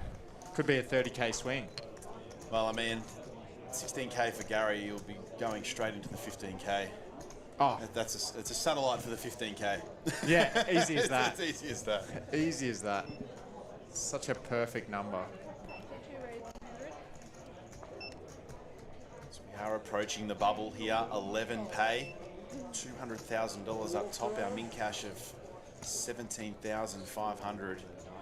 We absolutely smashed the guarantee. It was a little some nervous times at the very beginning of the event for the 500k guarantee, but it's been absolutely smashed. Prize pool of 660,000, give or take. Eclipsing that $500,000 guarantee. Incredible numbers for a 7.5k live event in Australia. What do you think? Yeah, great turnout, especially at the start of the series. So you're really putting your neck out to do it at the start. You don't really have an idea of how the numbers are going to be, but That's good a very start. good point. Good start. Should roll into a good 15k tomorrow. We'll be seeing you in the 15k, Jared. I'll be in there. I'll be in there. Swinging, donating. Donating, I don't think so, but I think that the 15k, along with what else will you be flicking in every TLPT event? I will, and then I'll be playing the stuff at the back end of the series. So there's a good 2.5k straight after. Yep. So and plenty of 1k. So there's the Drakakis and the Joe Hashim event. Are you a previous Drakakis Players Champion? I've never won that one. Yeah, I don't think I've even got close. I don't know if I've ever FT'd it. Oh really? Was it have you won a grind? I've won a grind. That was maybe what I was confusing that with. You've won a grind, but looking to add in the Drakakis Players Championship? I'll have a go. I'll have a go. Get a bit of jewelry. It's a nice one. $12,500. I think it is the $12,500 ring. I heard 20,000. For the Players Championship. Maybe. It's this series, really? Oh, I don't know the ring. I don't know. I could be getting my wires crossed. Okay, yeah, no, I'm pretty sure the ring has always been about 12,500. Yeah, yeah. Nice bit of hardware. C4 all in. Go, Thomas. Go. Oh, he's going to find the He's fold. chipping up even more. He's going to win. This is unbelievable. It's back to 8 big blinds. He's crushing. He had 0.3 of a big blind. They don't want to play him. We could be witnessing one of the all-time spin-ups. Of course, all in. I did remember when I asked you about your 0.3 big blind jamming ranges. Apparently, that was a no-look all in from under the gun. Especially with the function of how the big blind ante works. I guess we're always going in blind from under the gun instead of waiting, because then we can win our big blind ante. There was a little bit of confusion there, but we are up to 50k big blind. Are you ever inducing here off 12, or we're just going to see 5 cards if we're Dre here? I think this one's going in with the bubble approaching. I think 10s might start, just raise calling off, but he's going to put in his chips. All in. Yeah. 5 off the money. As Yoon has a decision. And Yoon it doesn't really doesn't look like a hard decision. It doesn't look like one at all. And Tom has a decision here, so we're going to let our graphics catch up. Obviously, I have mentioned before that now Tom's in the tank. Oh dear. He could get. Did you call it, Jam? I mean, we can find a fold here, don't you think? Do you think of 8 after Because you just put in Yoon has gone with the snap rejam versus under the gun? I know we're 6-handed, but I think against 2 ranges. I think he's just thinking, well, what if I am up against Ace Queen, Ace King, or 2 Ace Kings? I've got such a great chance to triple, but I think he'll get out of the way. does card sharing come up a lot in your decision making at times? You know, in a spot here, if we think both players can have Ace King or Ace Queen, or are you really just focusing on your specific hand? I know, like, it's not something I've ever really thought of, but when I hear some players talking about hands, you know, he's put 3 time banks in, so we're going to be here for another 2 minutes. As a card sharing, is ever something that you ever really think about too much? Not too much in these spots. I think he's very sad to have 8s here. I think he's going to fold, but You put it. Just dreaming about the million he could have. You know, if he Yeah. wins this, we go to a million. And 8-fold. We got 20 BBs. Shut up. Oh, we've got the running enthusiast Alex Trevelyan in the chat. When we were on the Gold Coast, we started a run club with me, Alex Trevelyan, A run club. Cole Swanick, and Daniel Nielsen. But never got up. Got a set of 9s for Dre. The dreams alive. Be hard to come back from here. That'll be it. As Yoon is going to be left with 2 big blinds. Tom's going to see the good news that he got flop basically dead.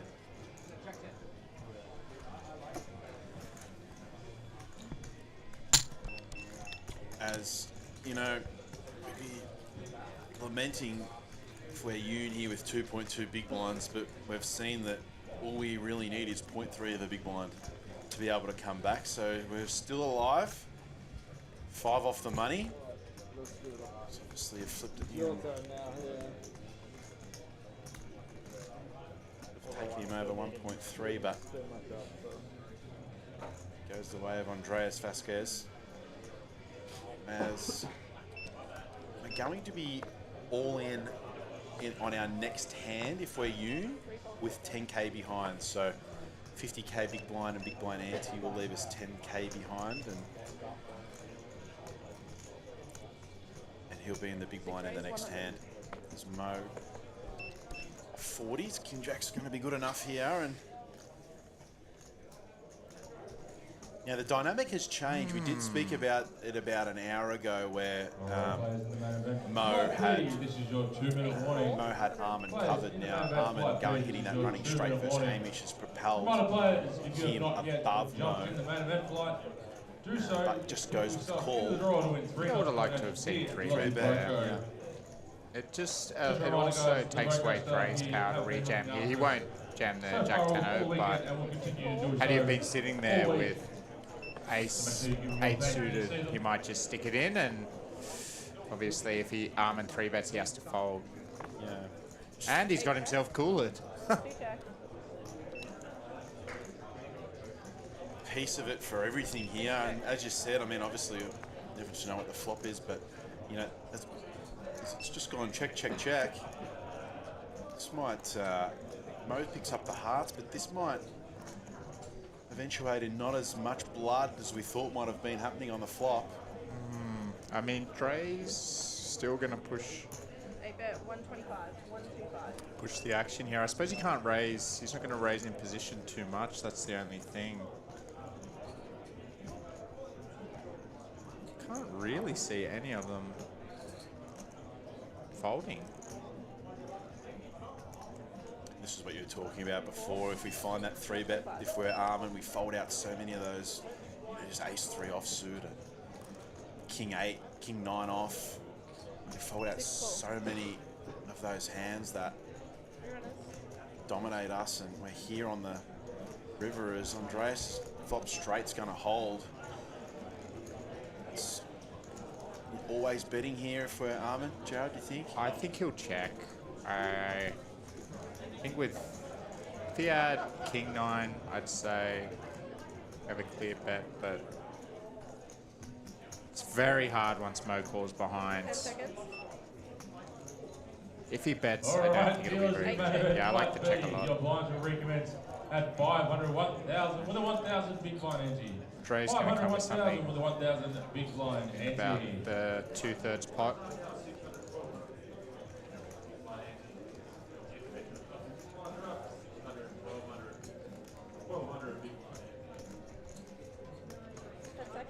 Oh, just check, snap check behind now, Mose. I mean, he's got top pair, good kicker. It feels like his hand's got the properties of something fun, but I think he'll just check.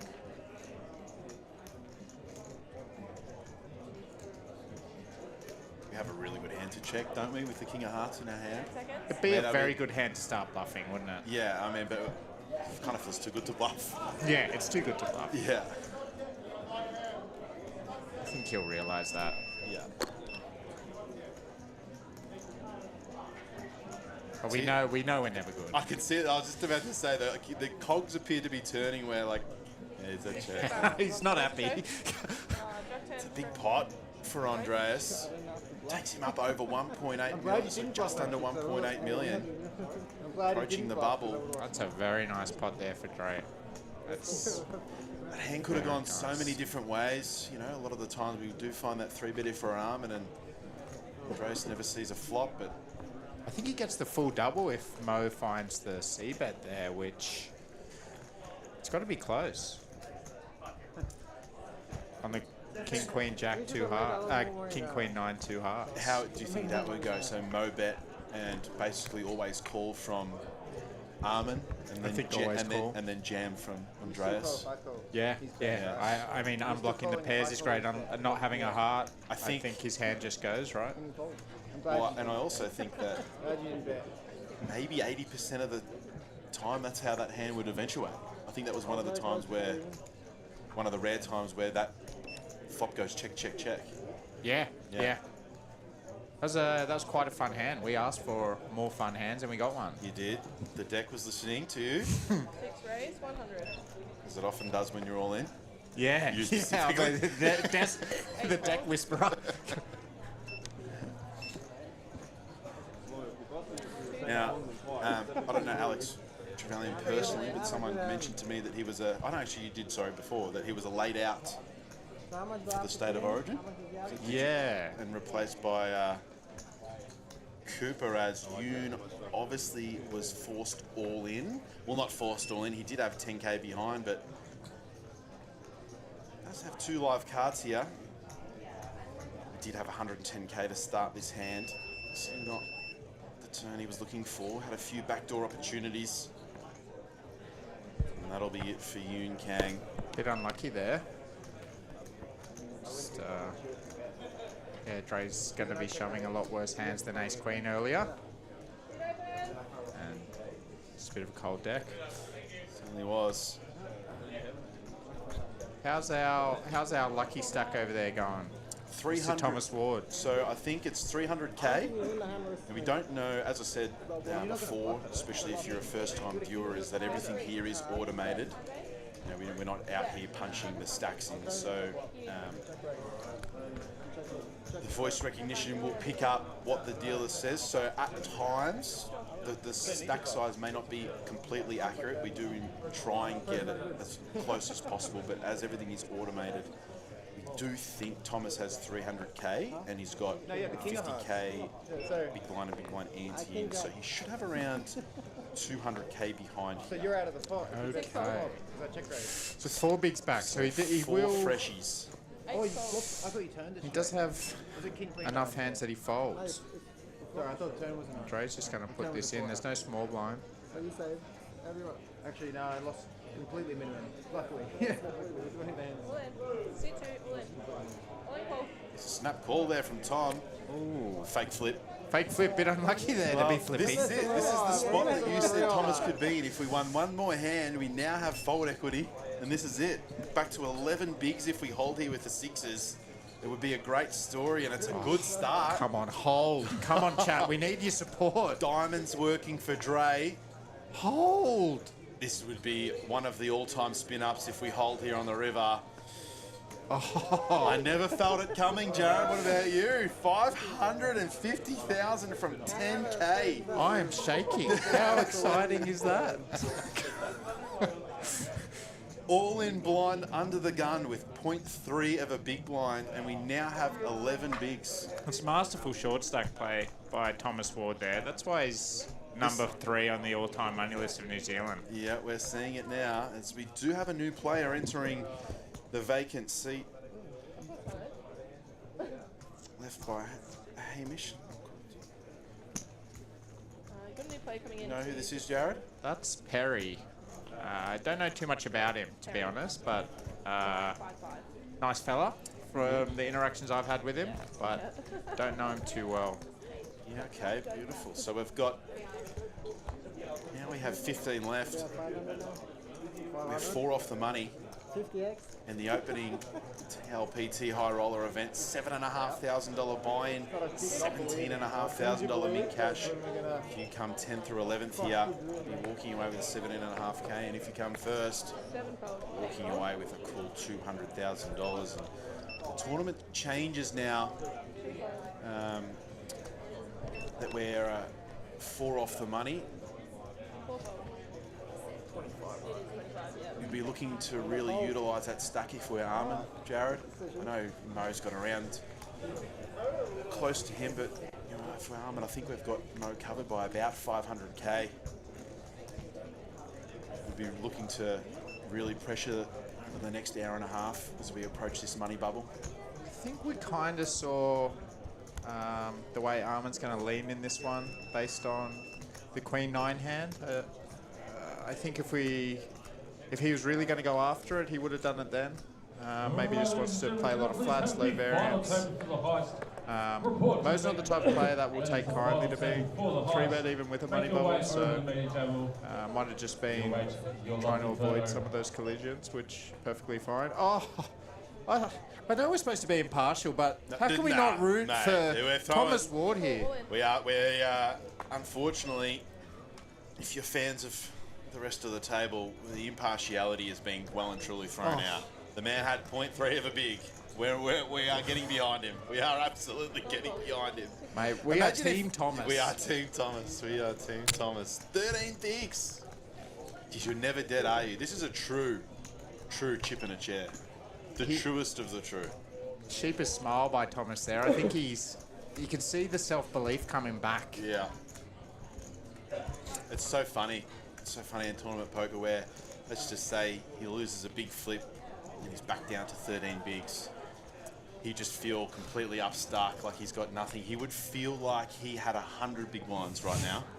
He is floating. He's looking down from above. He is absolutely cheering. Look at him. Murray's got a lot of hand here. 10's on the button for 38. 6 raise, 100. It's very stern every time he looks like he's raising a pot, Mo. It's just his demeanour, I know, but doesn't look too happy. 7 fold.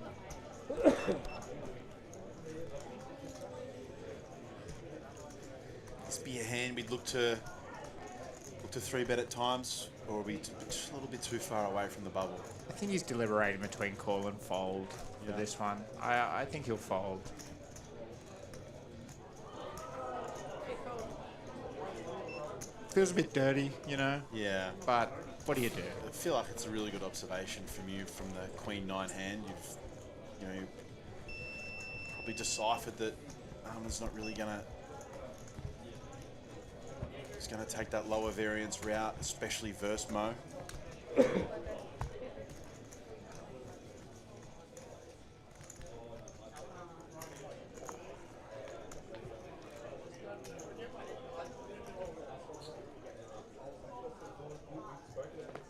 Good fold, Thomas. That's how he got those 13. Oh, he's got 10s again. He's not happy again.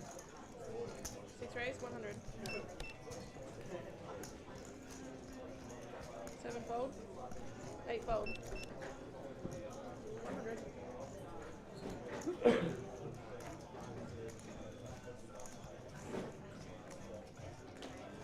Always calling. Too deep to do anything other than call here.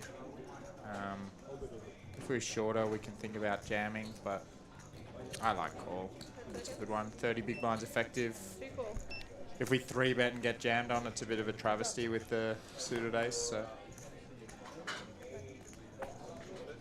That 8 of hearts in the window would have got the tingles down the spine of Dre, but It's going to go C-bet, and then, I mean, Dre's hand has got a hand that doesn't want to fold straight away. we have a leading on the 4-8-5. The question's been answered. Would we look to lead a little bit more connected, say 5-6-7 or 6-7-8, or is do you have many leads here on the 4-8-5 specifically with this hand? I think on boards where the 4-5's super relevant, and the straight completes we can lead, but definitely more on like the 3, 6, 7s and the 2, 3, 6 and stuff like that. So good call from just Mo. I would have thought to have raised that hand, but he's kind of got Dre right where he wants him. 10 seconds. 15. It's a big bet. 315. His hand's so vulnerable here. What do you think? I mean, we'd probably be more looking, if we had aces or kings here, more looking to just call, but jacks or tens, are we ever just putting this in? I mean, we're never getting... I think when Dre bets so much there, he's got... Once he calls, he's going to have 4, 3, 2. less than pot behind. So I think Mo might just put this one in, as uncomfortable as it is. Oh, nice. Very good. Next call, 315. Be interesting to see when it bricks out. If it bricks out, what... oh, That's not a brick, Jared. That is a straight.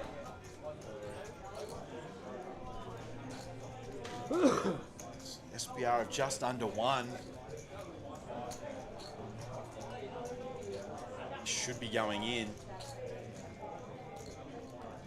And Mo has 10 seconds.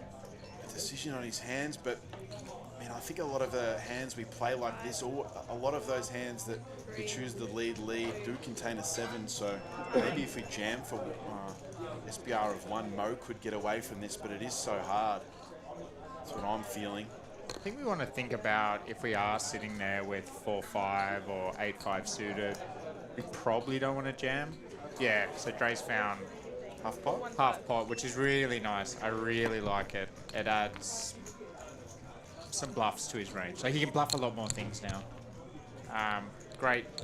I think both guys have played their hand great.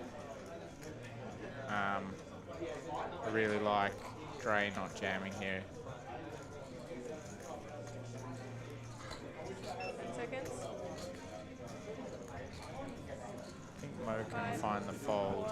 4, 3. As annoying as it is, yeah, he's not happy. He's not happy. But he did have Dre right where he wanted him. I think he played his hand well, and it's just one more thing left to do.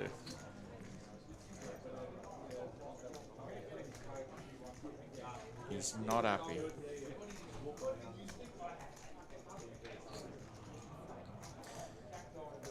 10 Just seconds. need to avoid the emotional crying call. Think it through. And 5, 4. are you always choosing this size on this run out? 1 time, mate. I think if he has the 10-7, he might just jam.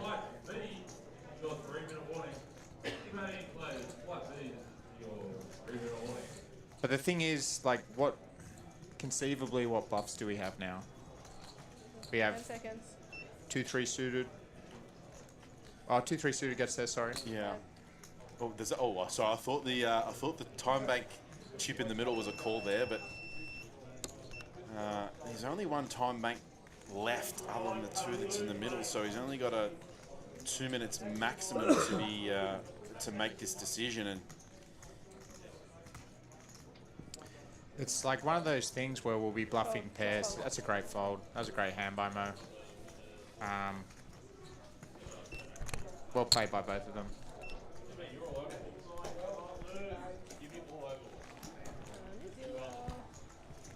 one of those hands where you think if he either calling or jamming that turn, it, both options would have been good or available to Mo on the turn, or would you ever?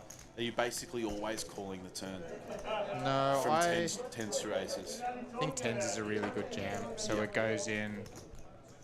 We're going to jam tens the most, aces the least, and everything else in between. I would have thought to have jammed tens, but there's not too many good rivers for tens on this run out, is there? I know. Can't but think of a card that really we're comfortable on the river on. I mean, on bricks, based on how Mo how long Mo took on the dirty run out, he was snapping off Brick Rivers. Like, Yeah. he obviously had Dre where he wanted, and A jack or a board repeat. he's just straight in. Yeah. Yeah. So, yep, just unfortunate there. Yep. Dre kind of backed himself into a corner, but got the run out that he wanted, and definitely worked out. Is the hand too good to lead, do you think? You know, like ace high's good a lot of the time. Backdoor hearts. You know, there's a lot of equity there we could potentially not realise once we go lead. Would you be looking more to lead, you know, maybe a jack 7 suited or a... This is Oh, a bit no. of a cold deck for Thomas. He fought so hard. Come on.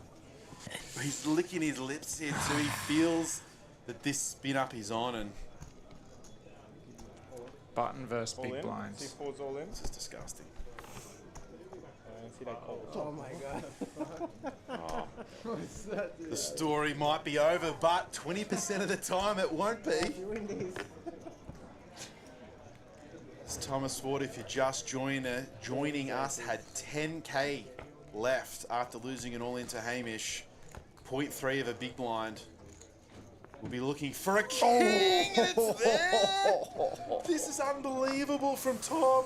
10k left only an hour ago. 0.3 of a big blind. 2 outs remaining for Armin, and one of the greatest ever spin-ups could be on if he holds. Oh my She's God. there. It's written in the stars. It could be. This is amazing. This is unbelievable. Angel. Look, he doesn't know what to say. 10k. 6. This is sick. So it's going to take Tom upwards of 1.2. He's got 1.2 million now. Okay, so I thought he might have had a little less than that, but I'll just confirm. I think that it may well be written. This tournament may well already be over. My goodness. If you are joining us, 10,000 all in blind under the gun Come on, please. at 40k big blind. Won his next 2 hands. Had his 4 big blinds was enough fold equity to jam the small blind when Mo folded. And now he has 1.275 million chips. It didn't feel like it was that long ago. He had 10k in that stack. After he lost that all into Hamish, this tournament might already be over. We are witnessing something pretty great. This is... They're going to write a book about this run one day. We're going to be quoted in it. I've never seen anything like it. So we have some nefarious thoughts here from Armin. I think he's going to fold just after losing that big hand. He's just... Isles. Oh, No. all right, I like it. See that Again, is not going to work, but 225,000. All in. 2 folds. 4 fold. 6 fold.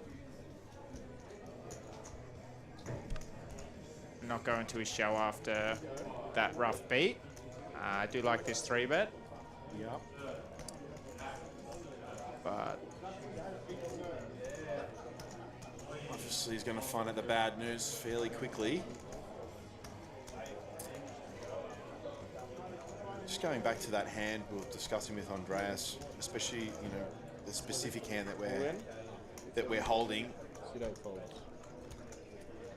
You know, is that a board you look to lead often, especially when we're just talking about maybe potentially you're leading a hand like maybe Jack 7 suited or any other suited 7? Do you think, you know, are you always leading a hand like Ace 7 there, where we do have a lot of equity, especially with the backdoor hearts, and you know, Ace High can be good a lot of the times when our opponent just has King 10, King Jack, Queen 10.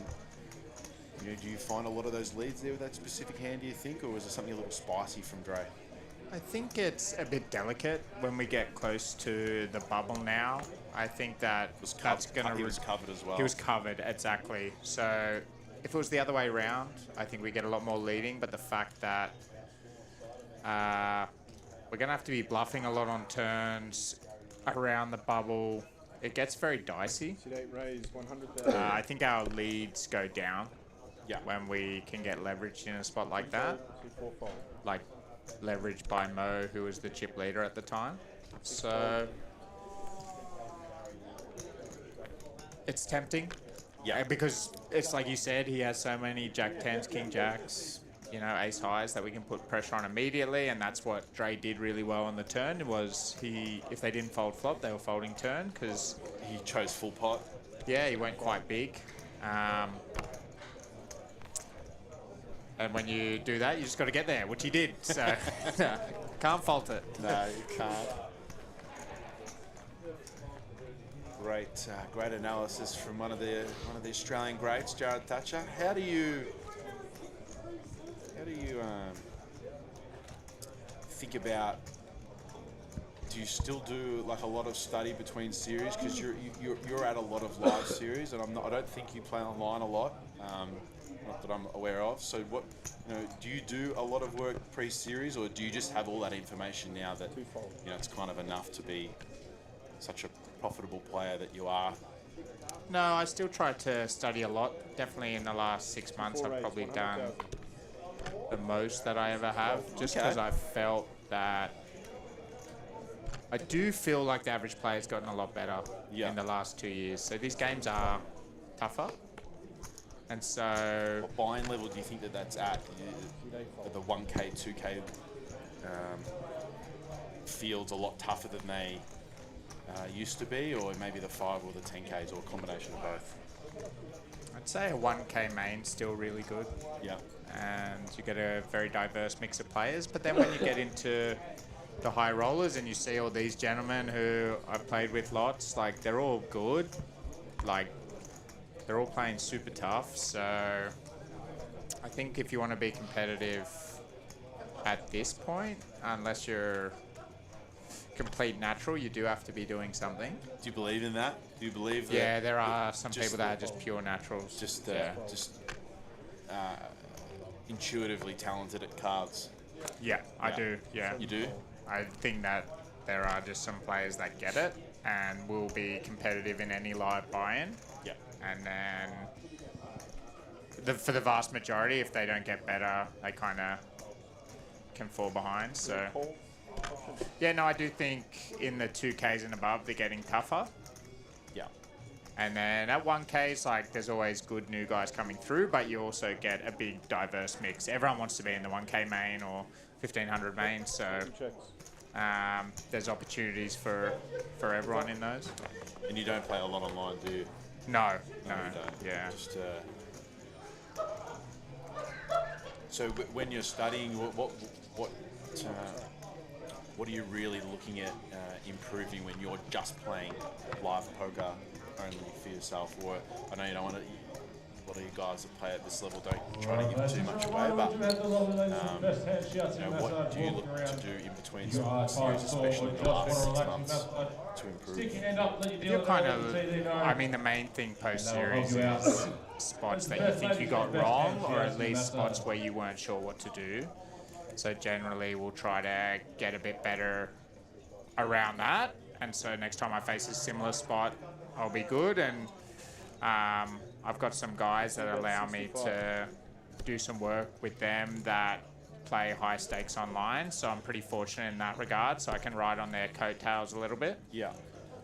And they allow me to use their resources. So pretty lucky in that sense. So important to have that good community around you when you're playing the stakes that you're playing, especially. Yeah, it's super fortunate. I don't know where I'd get this information otherwise, to be honest. Like, it's quite simple. You don't know what you don't know. Yeah. Like, you might think you have a grasp on it, and then you see some of the stuff that they deem important, and you're like, oh, okay. I never thought of There's that. more. There's a bit more to that. Yeah. So, yeah, it's good. Like, yeah, I still think personally I have a long way to go, but you know, if we don't think that, then kind of what are we doing? No, absolutely. This is a turn you'd look to bet if you're arming a lot after the flop's gone. Oh no, actually, apologies. It's Andreas. So It's gone. it's flop's gone blind bet call. versus blind. Yeah. check bet call. Apologies. Dre's gonna bet, yeah. Well, he's picked up a ton of equity here. He's got the combo draw. 30,000.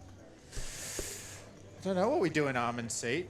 I mean, he can jack it up, but it's not gonna work. We are covered 3 off the money as well. I think he might just fold here. Yep. It feels dirty.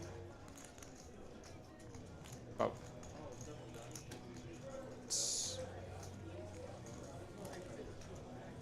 10 seconds. See that calls?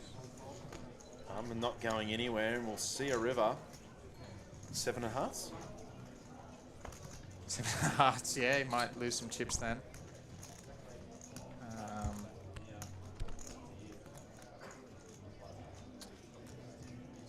Could this be a hand in which we attempt? This is a river that we could attempt to start bluffing. I can definitely see that being a viable option, but it is a hard sell a little bit. 10 seconds. I would like to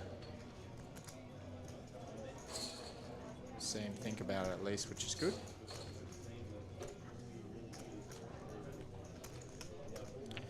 I feel like too, Dre might just have a few more 9s in his range than Armin does, but after it goes check back call, this repeat 9 could be a card he looks to fire. He certainly is thinking about it. One time bank's gone in. I think he's going to check here, but I do like the fact that he's thinking about it. Would show a lot of heart to really go for it now. I'm getting slow rolled by these time bank chips. By the last 2 times he's gone to reach, I felt like the bluff was coming.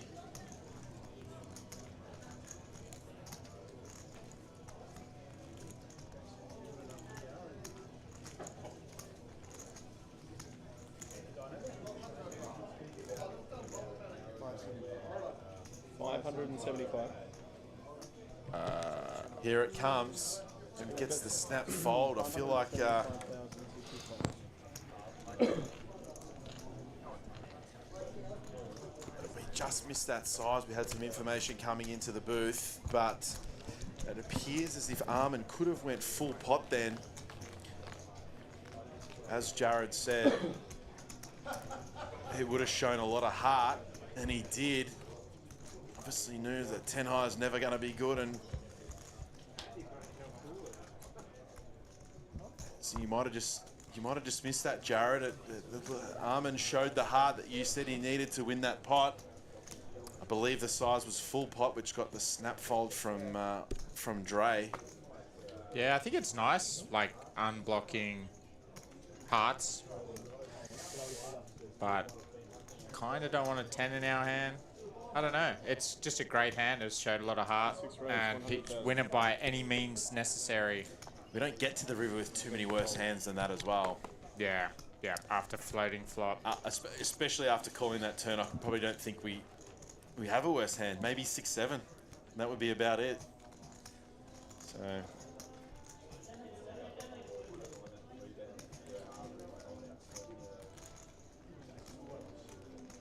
Thinking 3-bet here. I think that's what's coming. He's definitely up the tempo after I thought he missed a C-bet earlier. Sorry, a 3-bet earlier. Yeah. Thought he was going to just cruise, but no, he's getting after. He's playing really well. Very aggressive. Ooh. Thomas doesn't like it. He's such great. A low suited ace-X, 4 off the money, covering everyone. Don't get too many better 3-bet bluff spots than that. And Armin's really put the foot to the floor as soon as you said he may not. As you said he may not. He might have heard you. Yeah, I was wrong. Very rare for you to be wrong, Jared. You're not yet commenced your shuffle. Your blinds are up 600, 1200. What's a 1200 big blind ante?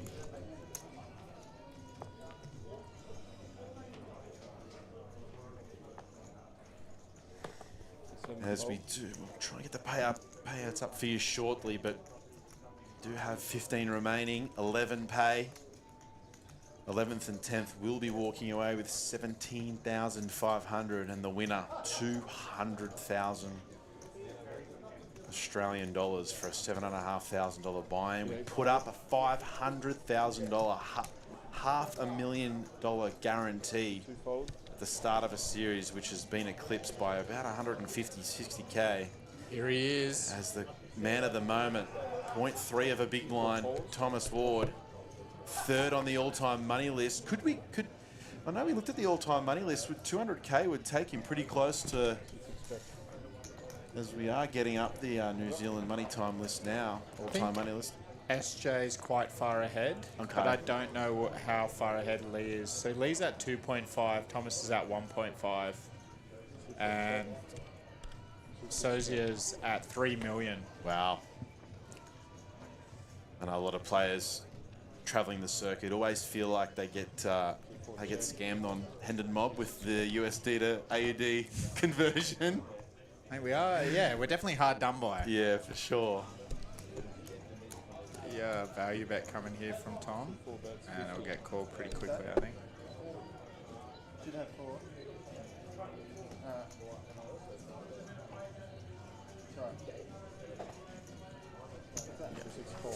Very nice. Again, things not quite going Mo's way at the moment. Still got 22 bigs. Stacks are really evened out here between 20 and 40. And most of the last hour and a half to 2 hours of coverage, we've had players navigating the 8 to 12 big blind stack, and it's evened out a little bit. 4 off the money. Our TLPT opening high roller event, $7,500 buy-in. It brought out most of the best players in Australia into this tournament. I saw Cale Burns out there. I know the State of Origin people being here, helps with those names, but I can't think of many big Australian names that aren't here. As Thomas Ward picks up the American Airlines, he's closing in on 30 big blinds here. 6-fold. He's got bloody aces again. This is incredible. This could be the greatest win in Australian poker if it happens. This will go down in history. I can't believe what I'm seeing. It's amazing. You're just never dead in a tournament, are you? You're just never dead. They're going to throw him a parade in New Zealand. Name a greater New Zealand hero. 7 calls. He's got to be up there. Maybe Far Lap. Far Lap would be about it. Far Lap, Russell Crowe, Damien Fleming, and Thomas Ward. Damien Fleming?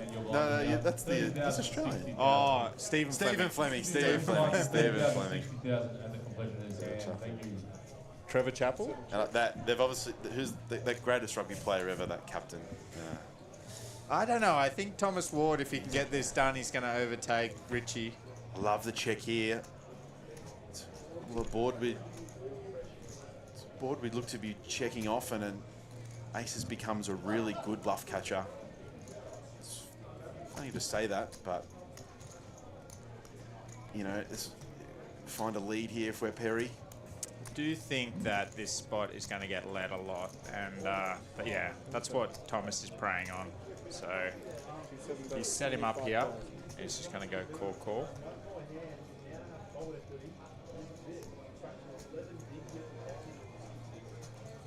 7-5, yeah, 7-5.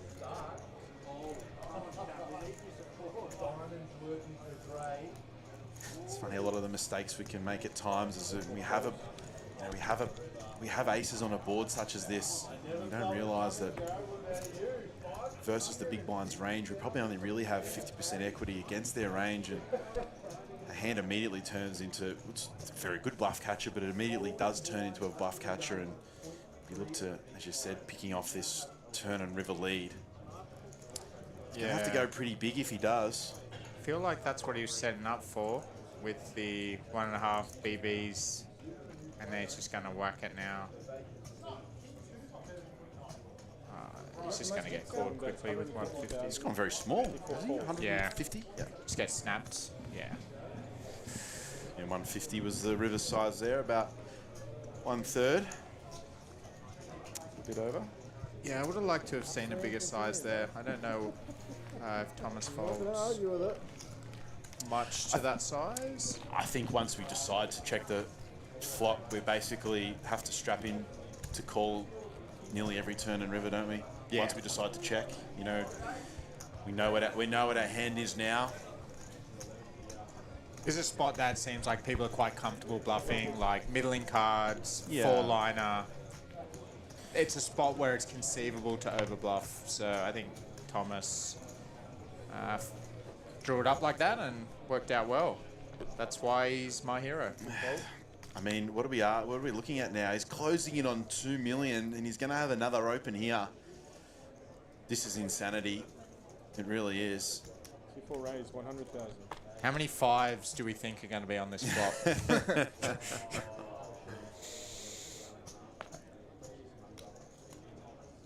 I think Mo's hasn't folded 7-9 suited to an open much in his life, so I also think too, we are closing in on the bubble, so we might see most players using their full 30 seconds before they fold.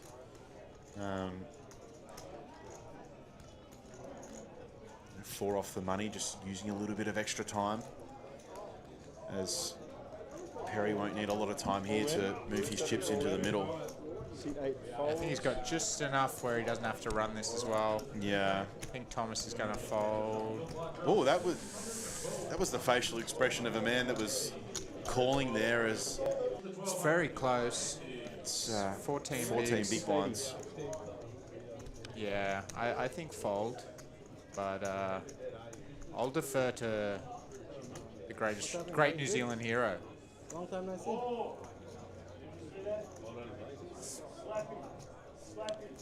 We are getting some information in our chat. Love you guys tuning in and giving us some feedback and helping us along, as we've just found out that Thomas Ward is the long-time editor at Spin Magazine. It's a great read. Every chapter of the magazine's been on show for us today, as Thomas Ward has spun up 0.3 of a big, and he has put this in. Here we go. He's Very close spot. Yeah. 14 bigs. I think if he had a few less chips, he folds, but he's still going to have 22 bigs. If he loses, which I know strange things have happened, but I'm feeling the 5s, so it's probably a great call.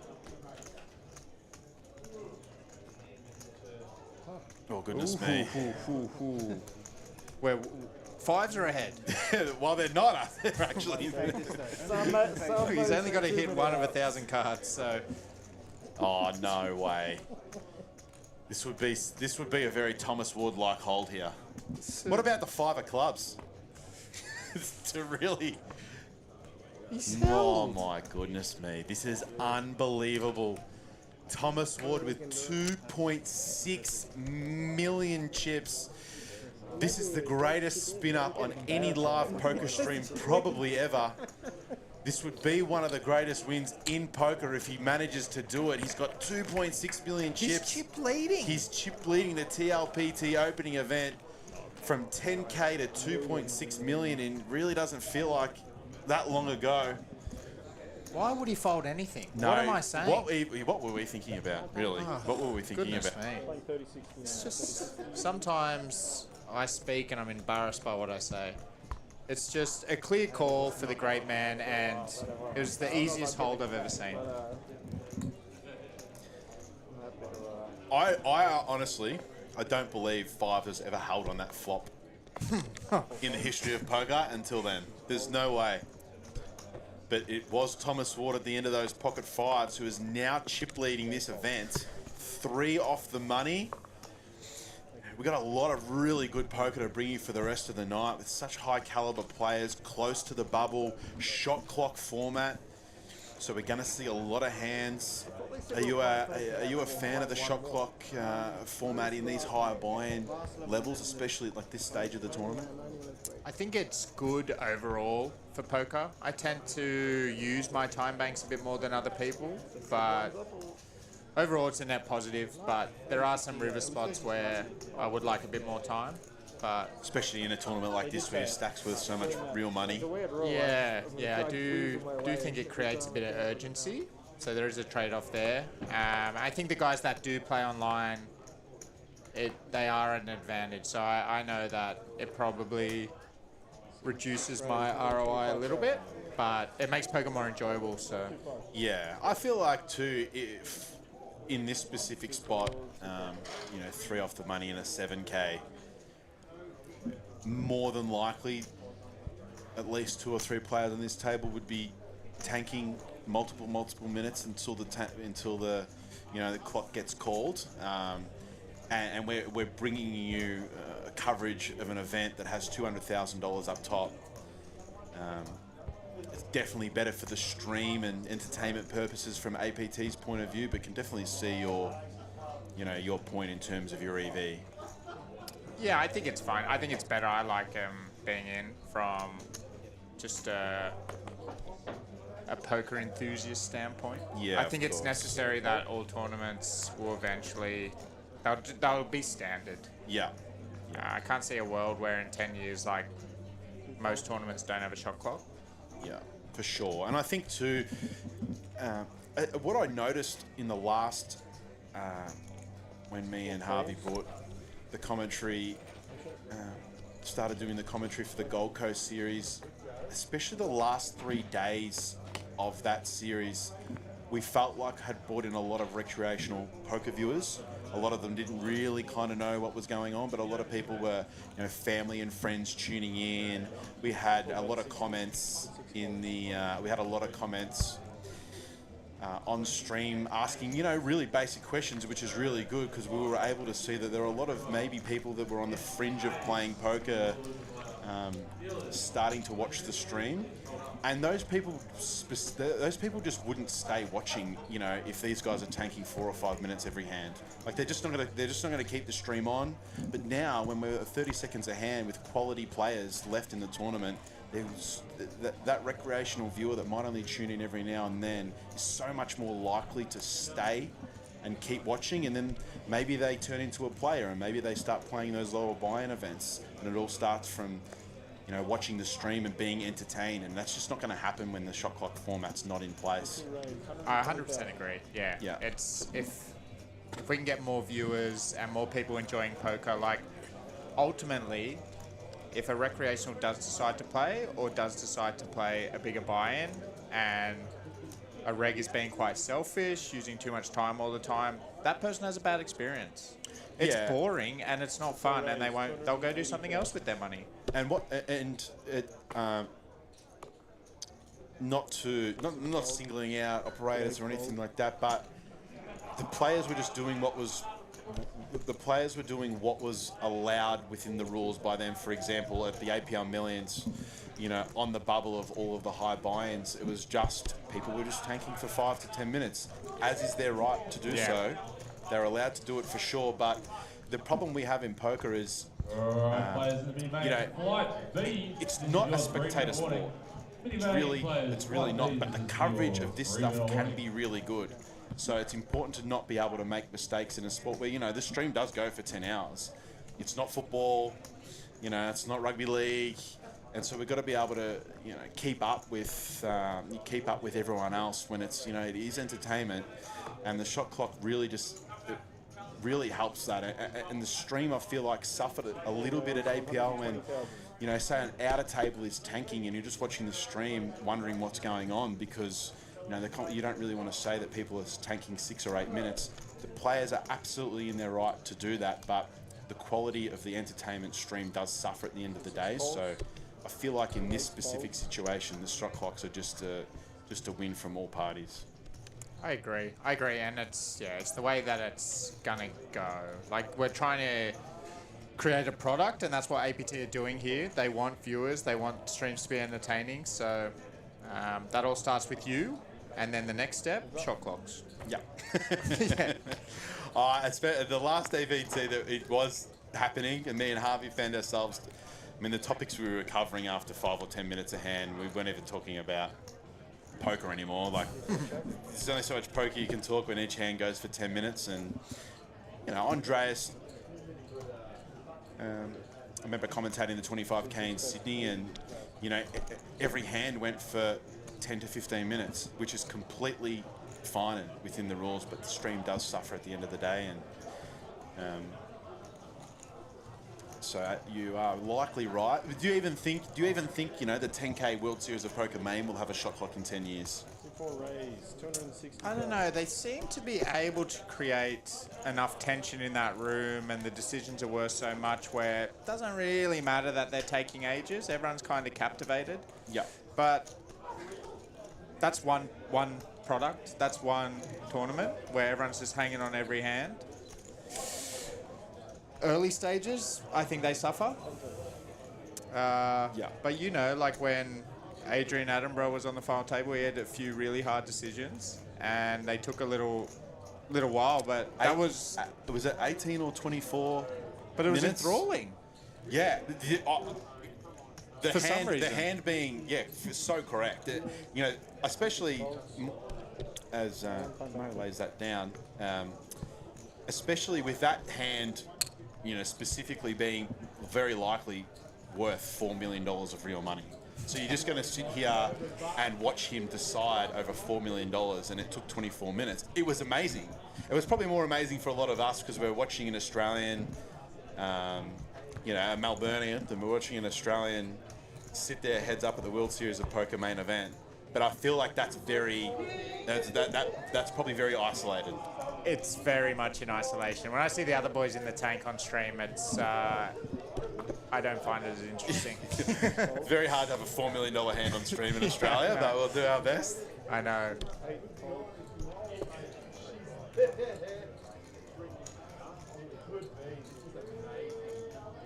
Thanks for joining us.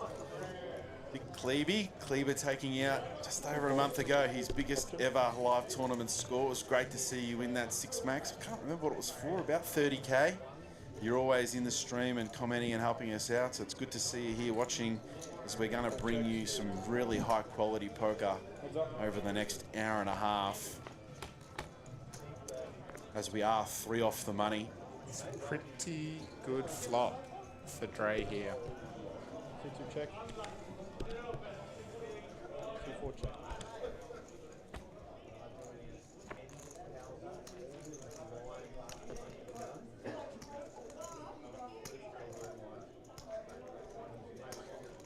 C2 check.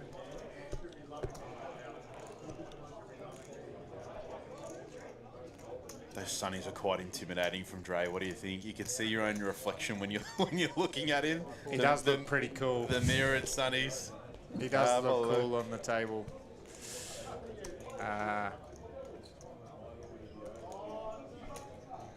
So Thomas is going to stab small size here. Dre is obviously not going anywhere. C2 calls.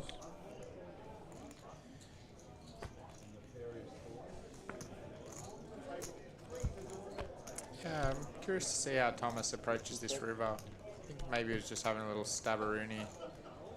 No follow through. I mean,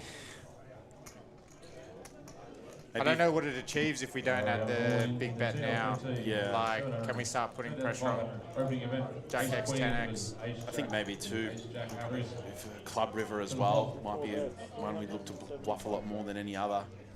7 of clubs working, but he goes for full pot. I think Dre has a super quick call here, yeah. Yeah. 2 calls.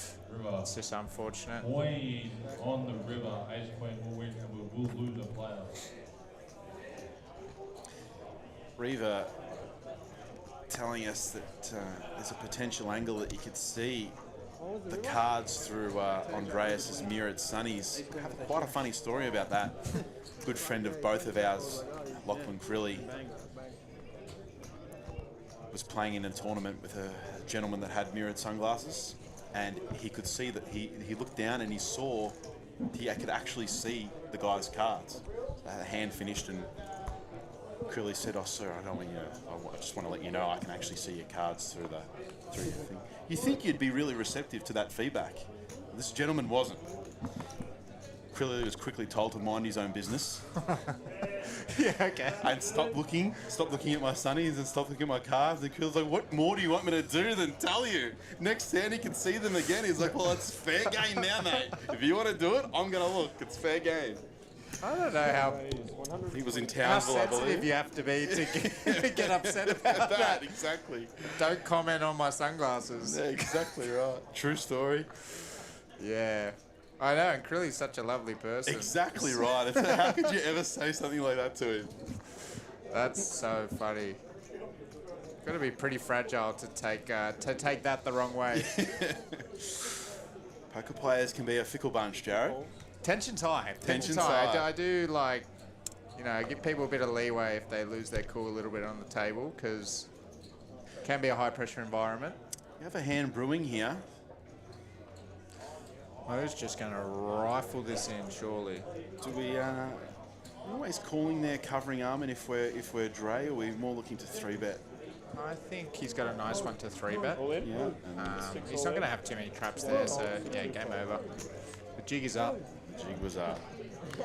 But that takes Mo's power away too. The 3-bet. What does Mo do there with Ace Jack? I don't know. I think it just folds. I think we're 2 off the money now. We're 2 off the money, and I know the man just did win $1 million AUD, but we've got to look to do the best thing we can in every spot, and after it goes, raise 3-bet. I mean, Ace Jack just shrivels up, doesn't it? it does.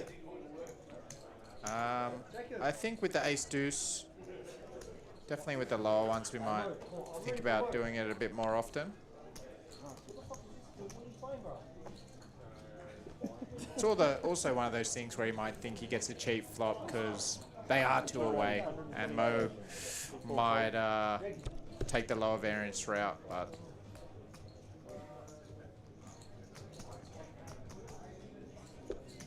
if he thinks Mo's going to be the low variance route, he doesn't know Mo very well. Yeah, fucking took the words out of my mouth. Well, there we go. Here's a high variance route again.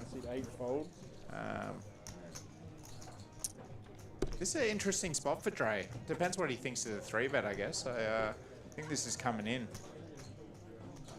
It's tough one to pull the trigger on. I think he finds the jam here. It's not easy.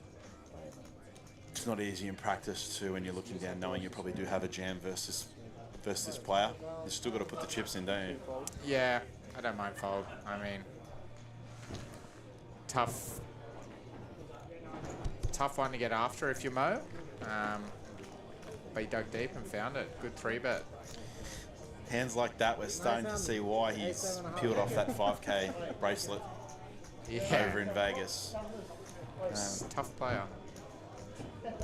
That's likely one of, I know we mentioned it before, we did get cut off, but that's likely one of the hardest events to win in the world. It really is.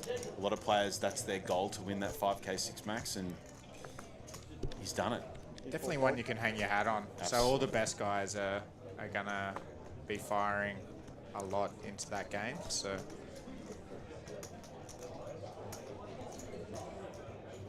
yeah, it's not a tournament that's going to suit people that sit back. So I think good one for most style. Not sure how, I still remember, I might have read something that I feel like he had a very big chip lead for a very long time. There was no spin up or anything. I think he basically dominated that tournament for when it started to get, 50 and onwards left. The antithesis of Thomas Ward. This is an unbelievable story. We are 2 off the money here. If we didn't have video footage of it, you wouldn't believe it. You wouldn't believe it. It was one of those stories, if you play a hand that's so crazy that I'm like, you know what? I'm literally just not going to retell anyone this. No one's going to believe it. It's absolute nonsense. It's not going to happen. I'm not even going to waste my breath because no one's going to believe this has happened. But we have video footage. But this 0.3 of a big blind stack is now the chip lead on the bubble, approaching the bubble of the 7K high roller main event. Incredible stuff. He won.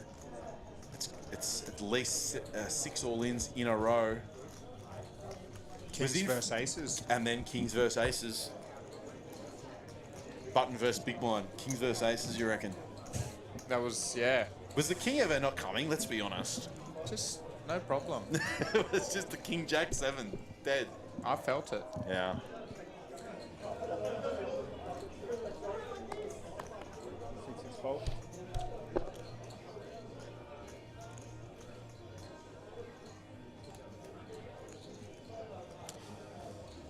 this is probably what I was more mentioning, is because we're going to go hand for hand after the next player is eliminated. So I feel like this is a spot where Armin's just going to use the full 30 seconds. If the viewer at home is wondering why Armin might be in the tank with 6-5 offsuit, we'll see the cards go in the muck in 2 seconds. Yeah, so it's going to be a very common trait. Most players, as Trace picks up a monster here in the small, going to use that full time bank before we go to hand for hand, and that's what we just witnessed there. What are we coming here with, Jared, off our stack size with jacks? He limped the small blind with ace jack earlier, so yeah, he's just going to stick with a limping strategy and let Thomas maybe start to ISO hands like this, I guess. I mean, I don't really get too many better hands to start bluffing with in this specific spot. It's real junk.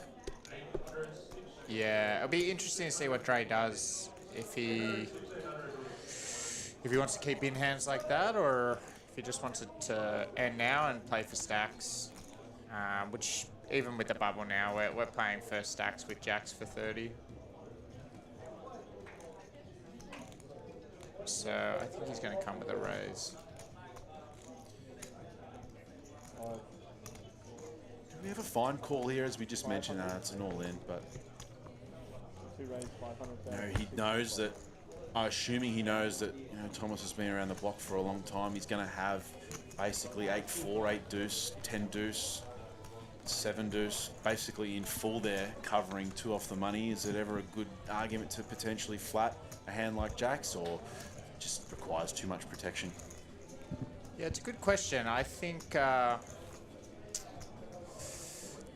think you can lean either way. I wasn't too sure how Dre was going to approach it. I like just jamming and taking medicine. Like Thomas is still probably going to call off 9s and 10s, so, and then some ace highs. So yeah, it's nicely played. I think Dre picked up that bit. Good spot for Thomas to be aggressive and raise a lot of junk. Just out of position, I think he's happy there. Yeah. Queens of jacks usually not the hand we're looking to think about trapping with, is it? No, I mean, he's going to make your life hard. Yeah. Thomas in position, so yeah, jam's good. We still get it in really good against some stuff he calls off. Yeah, fold. Especially with queen, in a spot where we've got queens, we've still got to think about, it's a disaster to not stack jacks and 10s, if we have queens in that spot. So we're probably looking to flat aces and kings maybe. So I think you're obviously definitely on the ball there. You just know he's got so much of that junk in full. Andreas would know that, but decides to jam anyway. 4 calls, option. Check, 6-6 check. Although this is not something he should be thinking about. People that have gone all in versus Thomas in the last 2 hours have not fared well. No, just ask Hamish Crawshaw and Yoon. I believe he got Yoon.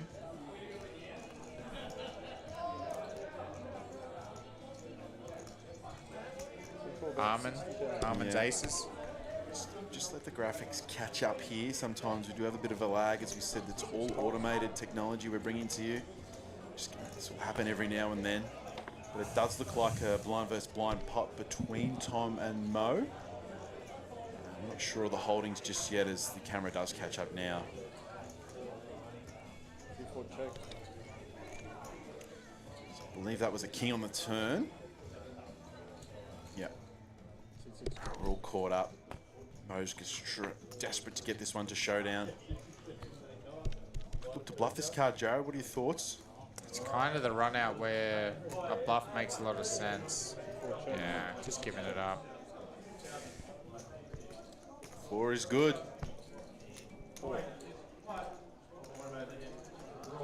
Yeah, must have just thought, fire 1, jack high's good enough.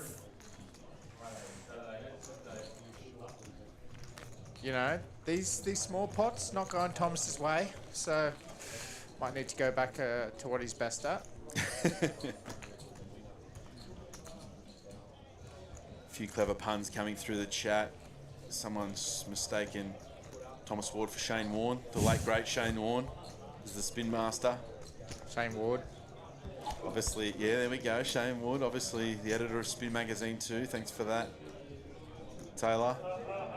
He's one of the all-time spin-ups. There's a card is exposed here from Jacob. Never really seen him do that. He's usually pretty good. He won't be happy with himself there. No. The WPT ring winner. Yeah. Great player in his own right. Yeah. Is Jacob Fall. One of our premier dealers here at APT. Certainly a good dealer. And yeah, he's got a few results now. What about the dealers here? We had Phoebe on before. She's just taken down a WPT trophy at the women's event.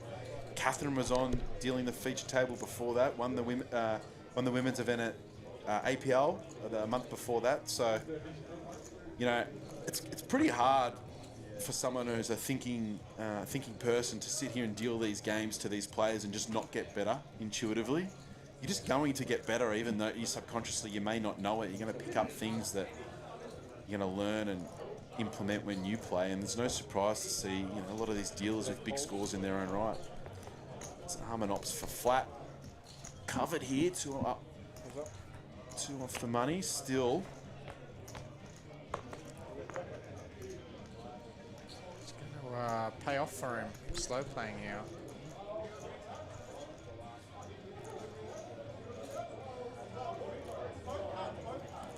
What does that mean for poker dealers? They're some of our better dealers, and they're starting to run into cash. So Exactly. You and me might have to start pitching cards. Me specifically, I don't know if you'll get to that, but we might have to start it out there and pitching cards if all of these guys keep winning events. self-dealt 7.5k.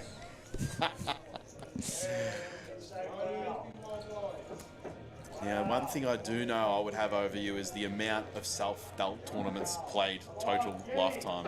I definitely would have played a lot more of those than you, Jared. When was the last time you would have flicked in a self-dealt event? I played one right near my house at Lennox Head Bolo, $25 buy-in. How long ago was that? That was like 3 months ago. No way. My wife wanted to go play and learn how to play, so we went up there. Oh, how good. I crushed. I won. You didn't. I won. I Did knocked you out my wife, yeah. Are you taking the piss? I destroyed her. Kidding me. Yeah, you actually walked into a $25 self-dealt at a pub I and embarrassed won. him. Oh, you're unbelievable. I'm sorry, That's but hilarious. I don't know what's funnier, you winning that or knocking out the missus.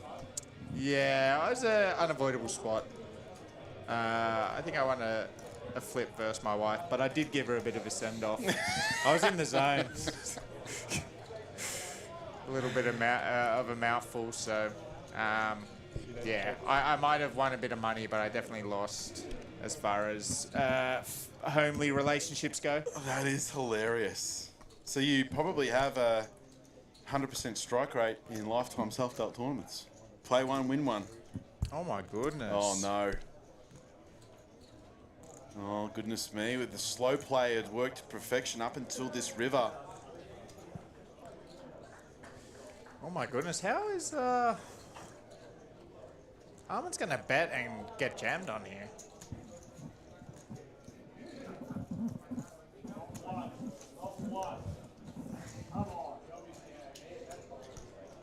Thomas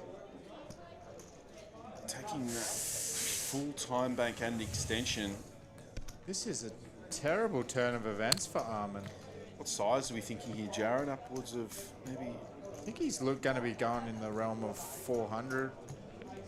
His hand's so good, like...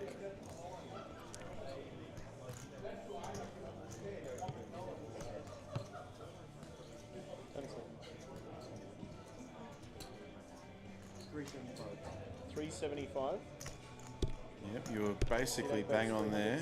Mr. Thatcher, 375. Just a call from Tom, just a call.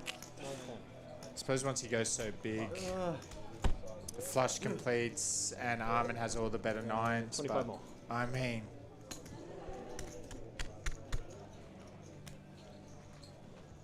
Playing for second. yeah, maybe it saved him not going a bit smaller. He went 80% pot, so if he goes smaller, then Thomas is like, well, I guess I'm all in. Have it. We're playing for second. Ten of spades in her hand as well. Probably more of an argument to her hand is Did could be a really jam feel because like that small that, size but too. I think so. I think that's what Thomas was thinking, because it was a very big bet by Arm, I don't know if he's going to do that with just an ace. So I mean, if we're arming with 7-9, like what are we looking to get called by versus that size? It's probably never a hand better than 10-9, worse than 10-9. yeah. As the Miracle Man has approached 3 million chips. This is math I can't even do, but from 10k to 3 million in about an hour and a half is one of the all-time spin-ups. It is the story of this event. The major story was the smashing of the guarantee, but we can forget about that. You can throw that out the window. The major story is now Thomas Ward, who had 10,000 chips left at 40k big blind. Yeah, I think we could see Armin ruining that decision of folding. Sorry, not jamming the ace-jack pre there. He's hurting a bit after that, but just an unfortunate river. It was working out. Do you think, though, you would probably opt for call a little bit more? So I think he was, it's not 20 to start the hand, 20 effective. I think, 2 off the money. It's very uncomfortable because ace-queen never folds, and ace-10's probably going to fold. So, and if it's let's just say we get the board that we got, the ace-9-5 two-tone. We're in the hand nearly always, and we just got to let Tom start firing there. But also potentially a function of being 2 off the money, big buy-in. Would you look to call mostly, usually? Maybe call, is a spot you would call ace-jack suited more and jam ace-jack off more or something like that? I would. Yeah, I would. But in saying that, like, ace-jack's a pretty nice call. But it's just one of those things, like, Thomas is going to be opening super wide as the chip leader. It's going to work so often, and when we are called, we have a very good hand. Yeah. But it feels awful when it doesn't work out. We're just hoping Tom has 9s or 10s. We're hoping he has 9-10 off. No, sorry, I meant when when we jam and get snaps, for example. Exactly, but 9-10 off's the exact hand we look to keep in. I mean, ace-9-5 doesn't matter what Tom has. You're at least gonna be barreling twice. Oh, we're going broke. Yeah, exactly. We're going broke no matter what. Yeah, it's a bad run out. Like, backdoor flush completed, 9 paired, so. But yeah, it was Christmas on the turn. Top 2. It certainly was.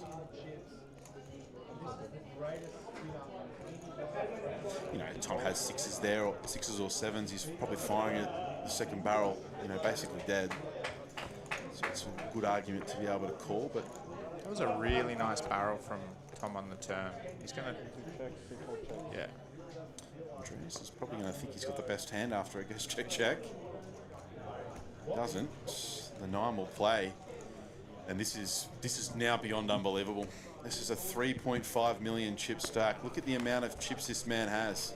He's playing really well. Yeah. That was a great barrel on the turn. I know, there's a straight completer and the flush is already there. I think a lot of players are going to check that turn. And he found the big bet.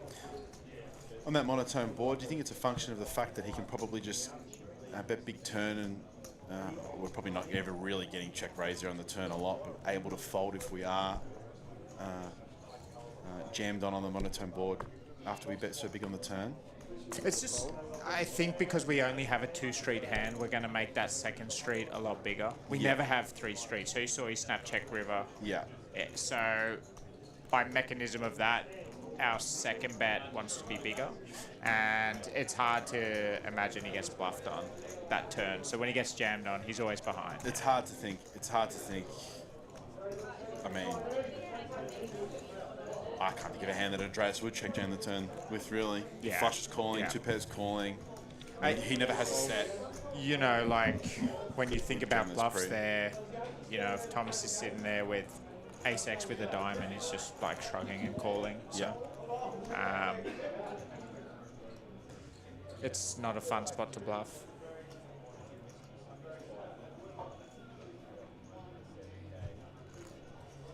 I know you mentioned in the last 6 months you have put a lot more work into studying and getting better. Is there anything really specifically that you've looked to improve on, or more of just a general, refresher of you get stuck in this rut of going from series to series and playing all the time, and we don't tend to study when we're traveling around. These last 6 months, is there something specific that you've worked on more so than anything else that you can think of? I think it's not like specific strategic things all the time. So like you might have a spot that you go away and you're like, oh, I wasn't sure if I limp raise in a certain spot or whatever. Like there hasn't been too many of those technical spots versus how I want to think through decisions. Especially in game, we have all these like different bits of information coming in, and we want to have a framework that we work through them easy. So kind of just working on that. So yeah, trying to make my decision making better. In the opening So it's a bit ambiguous, but yeah, that's what I've been working on. Yeah. And you did mention your wife was keen to learn at the Linux Head $25 local game. How do you go traveling around and being away from home a lot? Poker is a very tough endeavour, and it's a very time-consuming endeavour that's usually taken solo. So how do you go traveling around and being away from home and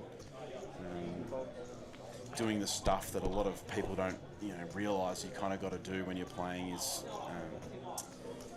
things can get tough when you're gambling and playing for a lot of money, and there's other life things to think about and do, and you've got to really you must have a really supportive partner to be able to do that.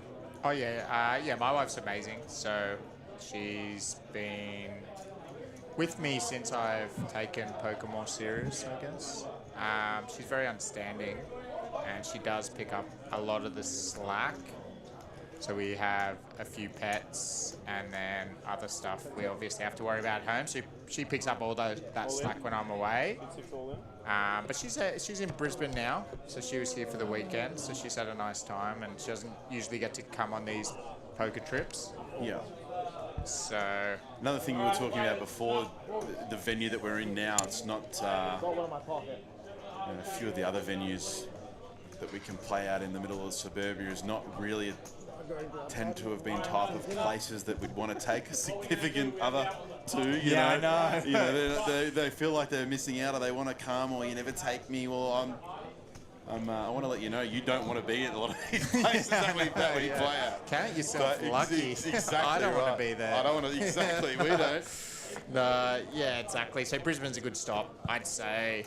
Anyone's with the major cities, because she's been able to go shopping. Gold Coast, yeah. Yeah, but like today, being able to go shopping, go out for food. Like there's a few other of the boys' wives and girlfriends here, so she's been able to go for drinks with them. Like they went to art gallery, like went for ice cream, all the fun stuff, mate. Yeah, okay. Well, maybe not fun for me, but like they like it. As we might just interject, us yapping on, Jared, we have lost a player on the other table, so we are now hand for hand, 2 tables of 6. And we'll just get a little bit of information on how we're going to proceed here. I don't think we'd be going on a short break, given we just had one, so trying to get a little bit of information out there for the viewer. I wouldn't be going anywhere because I am led to believe there is a very large break coming up after. Now we're going to the break first, then we'll move to 2 tables when we get back. I'm not going to do the redraw now. You might just tune in and have a listen. Do they want it? I can do it. I just won't move the chairs. I can tell you who's going to be on it. I just won't move the chairs. Okay, so it's going to be a redraw. Is that right? Can't That's be what, right. so they're down to 12? Yes. So we'll have. Yeah, Jacobs feels how I feel about it. He's not happy. Let out a big groan. Yeah, interesting. So. I was thinking I wouldn't have to count this because we're on stream, but then I've got to wait 20 minutes for it. Okay. We might just grab a little bit more information for everyone out there to see what exactly we are doing and how we're going to proceed. But we are on the stone bubble of the opening $7,500 high roller event. We do believe it's going to be a redraw and a 90-minute break, but we will just be with you in a second.